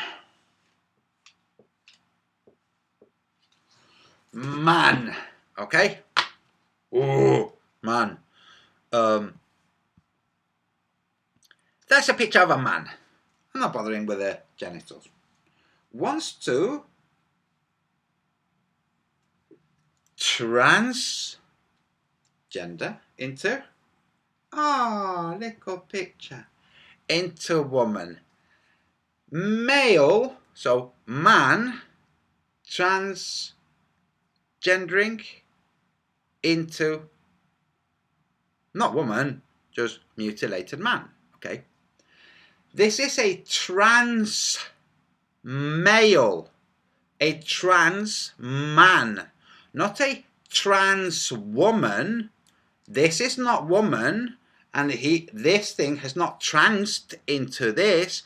In a magical world, it might be possible, but in the real world, it isn't. So this, which is not woman, hasn't been transitioned into by this.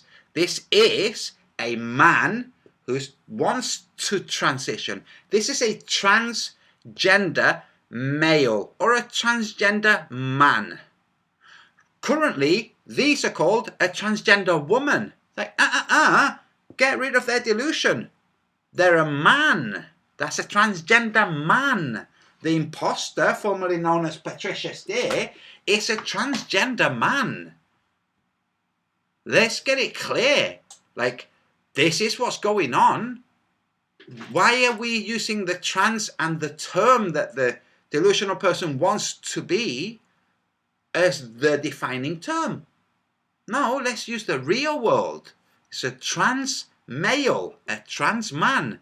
And when it's a woman who wants to transition into a man, which can't be done, then that's a trans woman. That's a correct use of language, and it's important. And when you do this, whenever conversation happens and people say, "Oh, that trans woman," you mean that trans man?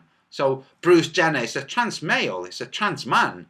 I go, no, is that no? You're wrong. You've been saying it, but it's wrong. There's no womanness there. It's a man who wants to be a woman. It's a trans man. It's a trans male.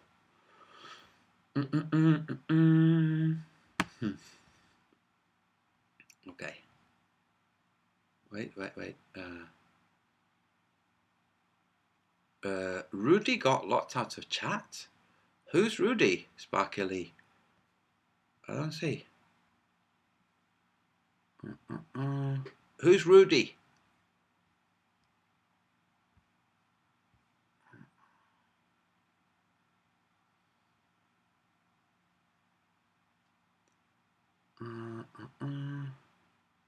Yes, thanks, Jane Threes. Yeah, it's a trans male. Let's call it what it is. And that will, because you see, the society, so much of it is run by ideas and belief about those ideas, and those things are shared by words that are communicated, that are spoken or written. When we start saying a trans male, that takes away the power of the distortion, which has got people hoodwinked and doolally and like not knowing.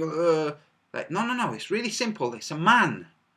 Is not happy for whatever reasons, none of them your fault, and that man would like to be a woman. Tough, but that's the situation. It's not a woman that transitioned into being a woman, and also it's not a dead name. So Bruce Jenner is not Caitlyn Jenner's dead name. It's Caitlyn Jenner's real name. Caitlyn is made up. It's a fantasy name. You can do it by default. Doesn't matter. The real name, the real person, the one that won the medals was Bruce. Have they gone and changed the paperwork to say, oh no, the guy that won that, no, that guy that won the men's triathlon, I think it was, that guy was a woman called Caitlyn. So yeah. Chrissy Lynn, Rudy Maliskit. Okay, I don't know. There've been people when the woman was talking with Posey was talking. There were people in the chat being complete freaking pricks, and if I read something that he wrote in jest and I misread it and I banned it because I don't know, because I wasn't paying attention to who. It's like, well, Fuck off. You're trying to pull attention away from what the woman's saying. Yeah. Sorry, 1 second. But if I got that wrong, then tell him, send me a message, I'll sort it out.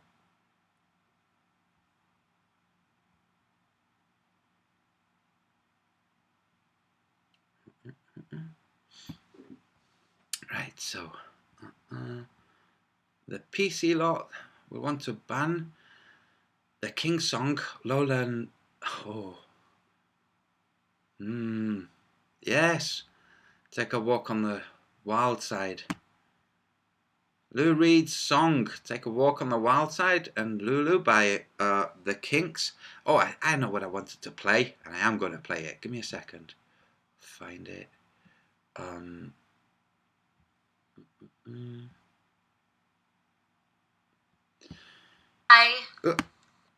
Sorry. This, which is like, wow, there is no chance to be able to do this now. I've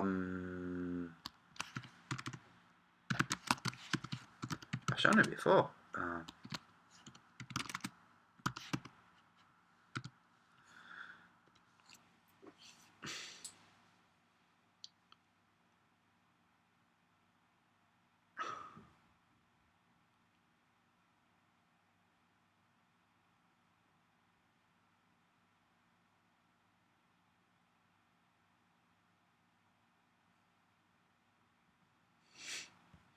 Here, wait. Let me put it up. One of them. Okay, and wait. Most popular part. Dagnabbit. Sorry, I'm trying to sort everything out so that it's a smooth transition, and instead of just messing it up. Let me see if it's this one. Nope. It will be this one. So, enjoy. Pastimes in Britain after dogfighting and mocking the afflicted is transvestism. Excuse me, I did not steal a dress. I was merely trying it on for size and forgot to take it off and walked out of the store, silly me. Yeah, tell it to the judge. Unhand me, you brute! Rape! Rape! Lady rape! Oh! At this police station in Pittsburgh, British transvestite Emily Howard has found himself in a spot of bother. We need to do your mugshots. Wonderful! Face the camera, please, sir. Turn to your left. Wait. Oh. Am I not screen sharing? Dagnabbit. Why would that be happening? Oh, yes, I am screen sharing. Dagnabbit. Okay, apologies. Oh, fashion.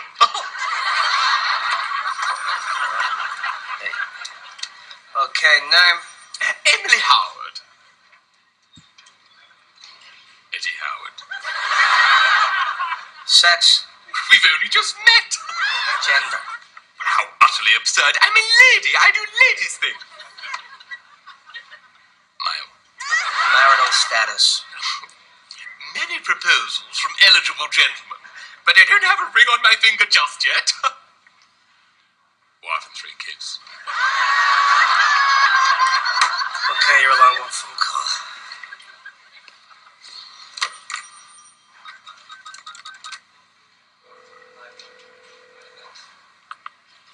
Hello, Tommy. It's Daddy. Is Mummy there? No. Well, can you tell Mummy Daddy's been arrested? He's in a police station, and he's wearing a dress. But there's nothing to worry about. Okay, bye. Just that. I'm going to play another one. Play this one. Why not?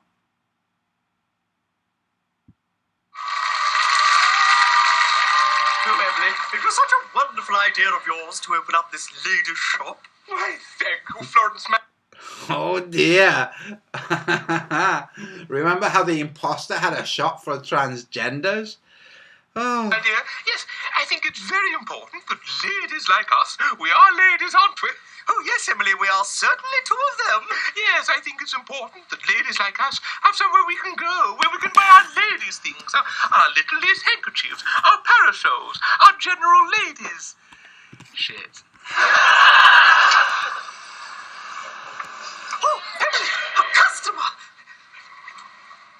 fellas. Hello. Yes, we are ladies. Welcome to our ladies' shop. This used to be Burton's, right? Oh, yes, that's right.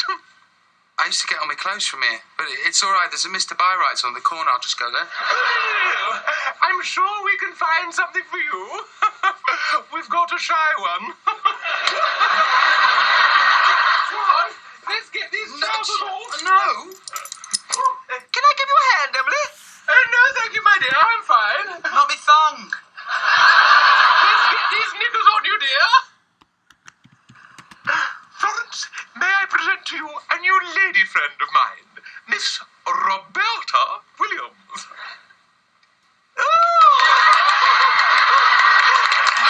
Somebody's going to be breaking a few men's hearts. Really? Yes, you'll be quite the belle of the ball. It's funny. I do actually feel comfortable dressed like this. It's like I feel myself for the very first time. Yes, indeed, ladies. I can get quite used to this. Thank you very much. Au revoir.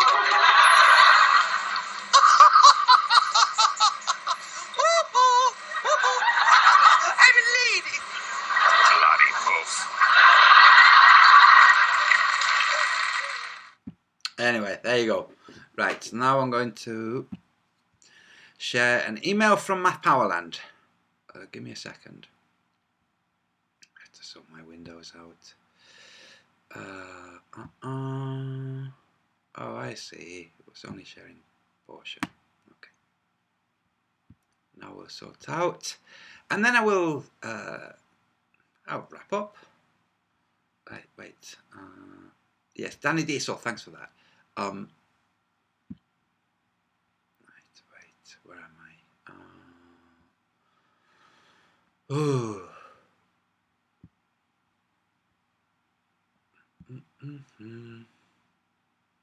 Oh, we'll go back, before we do, we'll go back to the ISS tracker.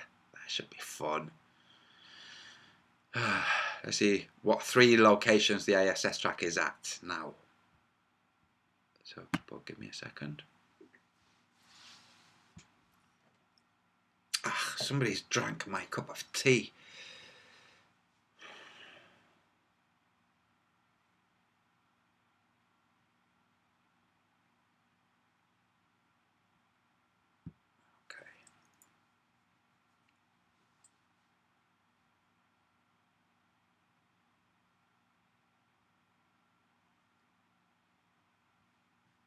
Okay. Donald, there's no attachment. There's no attachment, dude. Let me go back, see if it's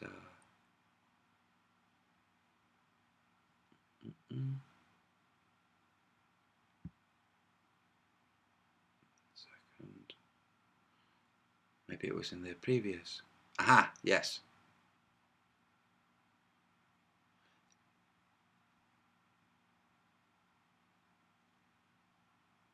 Yeah, okay. Yes, okay. Yes, it was in the. That was strange. So I had 2 emails. One from you saying the email from Matt Powerland, but it's in the other link. Okay, so let me share without doxing anyone. What's this? Okay. Just how weird. Oh, there are infiltrators. Don't look at. Just imagine.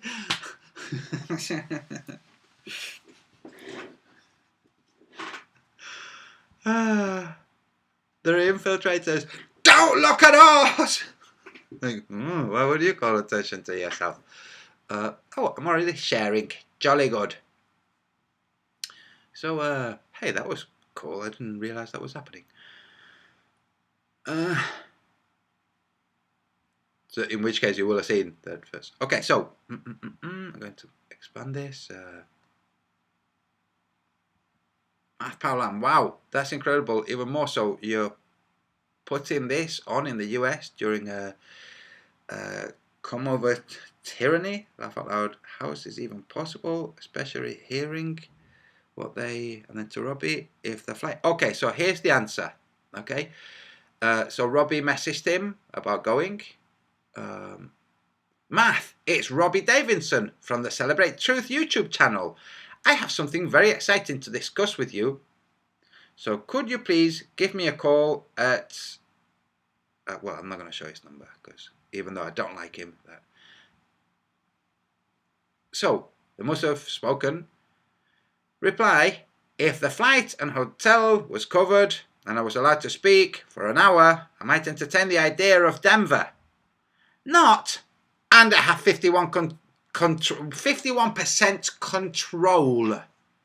No, if the flight and hotel was covered and I was allowed to speak for an hour, I might entertain the idea of Denver. From Matt Powerland. And just to recap, from Bob Nodell to Donald, once again you show your total and utter ignorance, Agent Donald. Eric the Bay was invited to the conference on multiple occasions. Says who? Says Shills.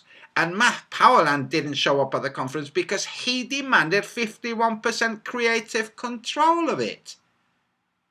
Doesn't look like he did. Now, Bob, of course, will be able to say, no, well, what I meant was like, he wanted 51% control of the documentary, the Beyond the Curve, the Behind the Curve, whatever it was called. Yeah, and I just kerfuddled the two because I'm going a bit senile. That's why I'm jumping in when people are talking about Shills and saying, she has to work with us. I'm like, what are you saying that? She's just saying, dude, look out for Shills. And you go, well, she's got to work with us. Like, that's just freaking weird. So, yeah, thanks for that, man.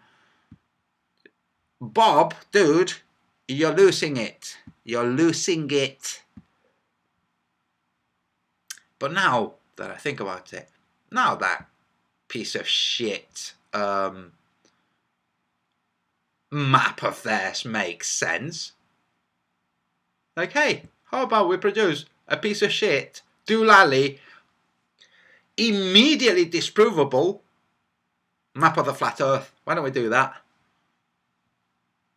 And then withdraw it quickly. And then never again talk about it. You bunch of frauds. Right, so let me sort my windows out. And we're going to revisit the ISS. And see where it is now. And then I will wrap up. Let me first refresh Windows.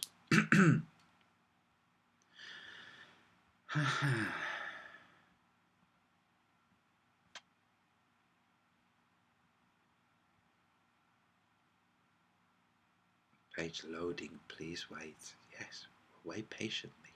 Don't you worry, your pretty little satellite. Huh. Interesting, seems to be the same place. Must be an hour. Oh. Must be an hour and a half-ish from when we last looked. Let's see. Refreshing the ESA ISS tracker. Really, that's so interesting. I'm going to check this hangout later to see if it was an hour, just over an hour. Okay, so let me now go back and screen share that.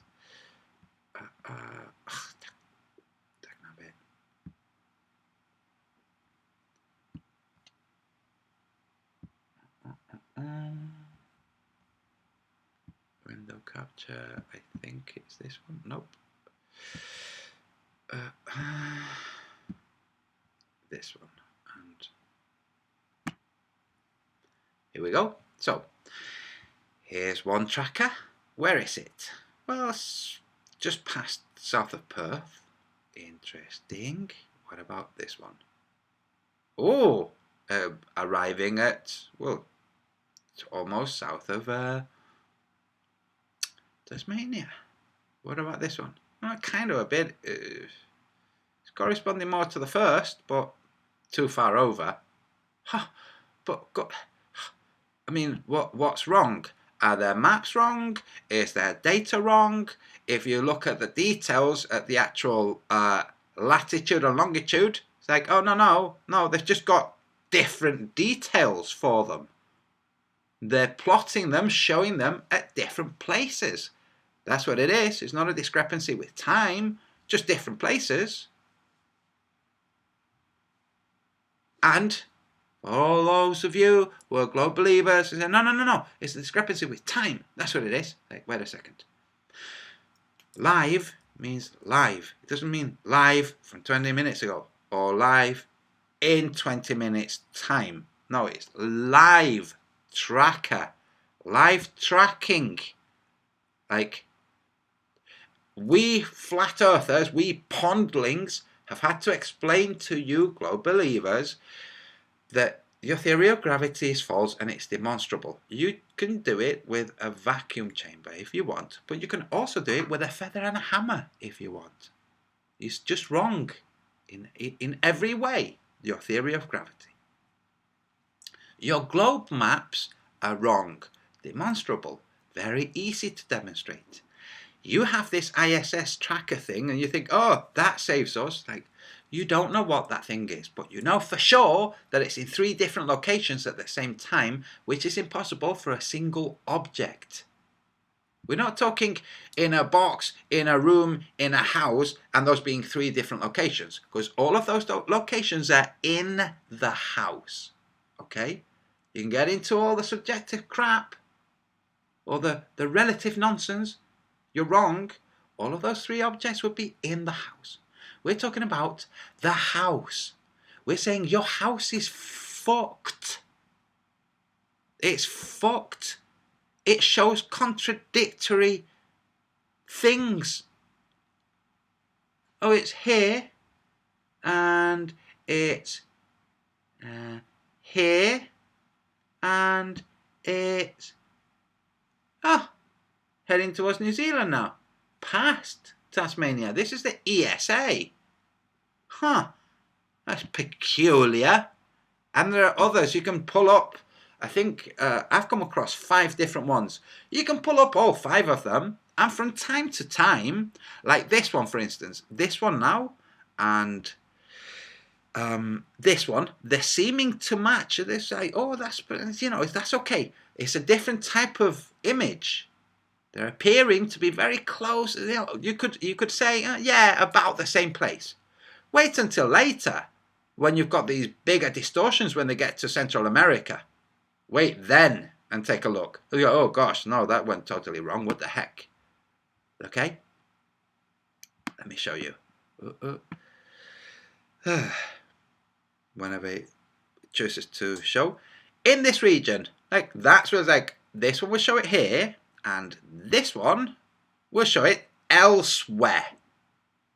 And then you have the ISS from the ESA, who are supposed to be on the so some of the astronauts on the International Space Station are supposed to be from the European Space Agency.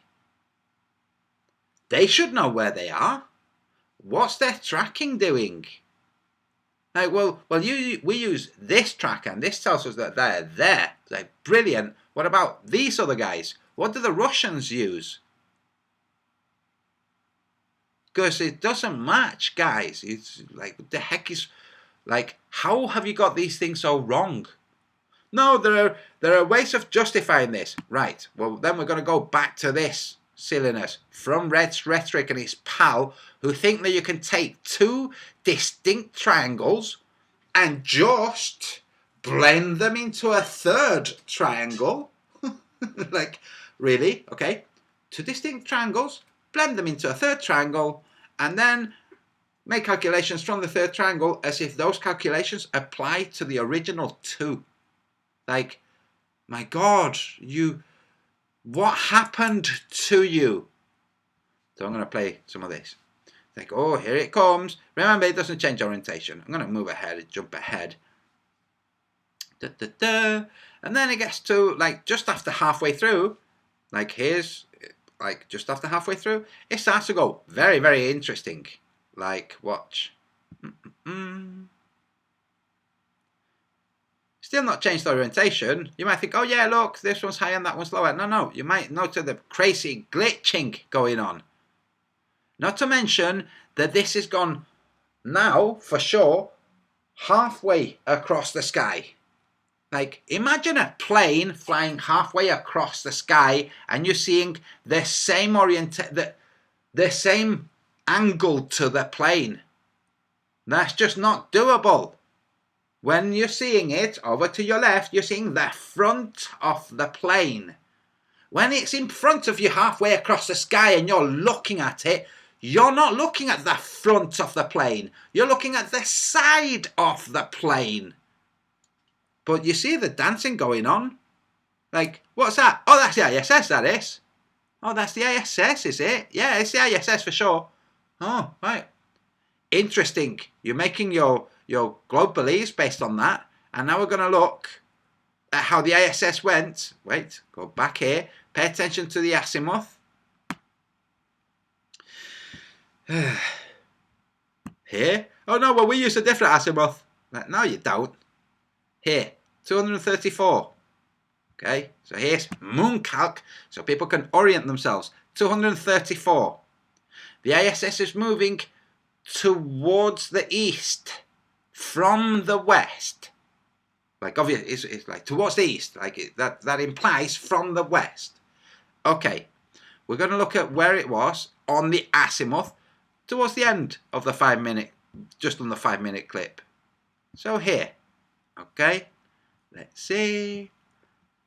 305. Now we're going to look what happens to the azimuth as something moves to 305. Oh, it's moving. Wait, that's moving to the west. To 305. There. Just about.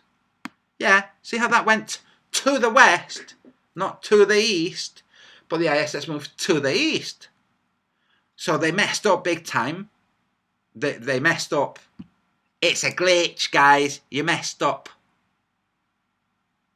See this azimuth. You messed up. Even if you're looking from the southern hemisphere, it's still going to the west instead of going to the east. It's supposed to be going to the east. You might trick yourself into thinking, well, no, because of the Earth's rotation. No. The Earth's rotation... Ignore the Earth's rotation for the ISS's purposes and the tracking of the ISS. You might as well assume that the Earth is not rotating. Okay? Don't think, yeah, it's moving to the east, but the Earth is rotating to the east even more. No. Including the Earth's rotation is moving to the east. A bit like the winds in the north and the south. Yeah, that you can't explain. So, you're buggered, guys. You're buggered. It's collapsing for you.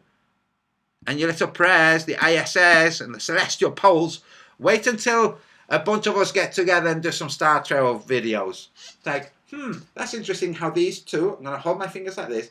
It's interesting how these two stars just go, oh, that's it.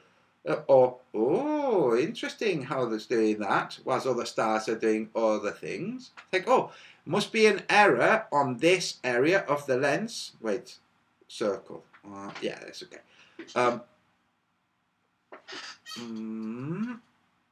Here. There must be some barrel distortion here.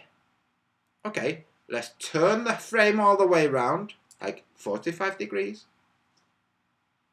Turn it. And now, this area, if we turn the frame like this, okay, this area of distortion is now, well, here. Okay, so we turn it. What happens if these stars, that joined, that appeared to move towards each other? What happens if that happens here? Whilst the distortion, the barrel distortion, is in this region. Ooh, that's going to be a problem for you globelings, isn't it? How are you going to explain that? I can explain it. Okay, that's it, folks. I'm quitting. I hope you all enjoyed this.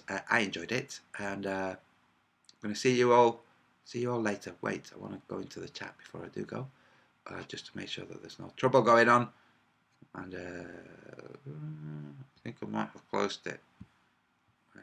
Yeah, sorry, folks, I've closed the chat. But again, thank you very much to Jason Castle for becoming a patron. Dude, he really is. appreciated. And for the people who are saying low bit rate, need a new computer, no.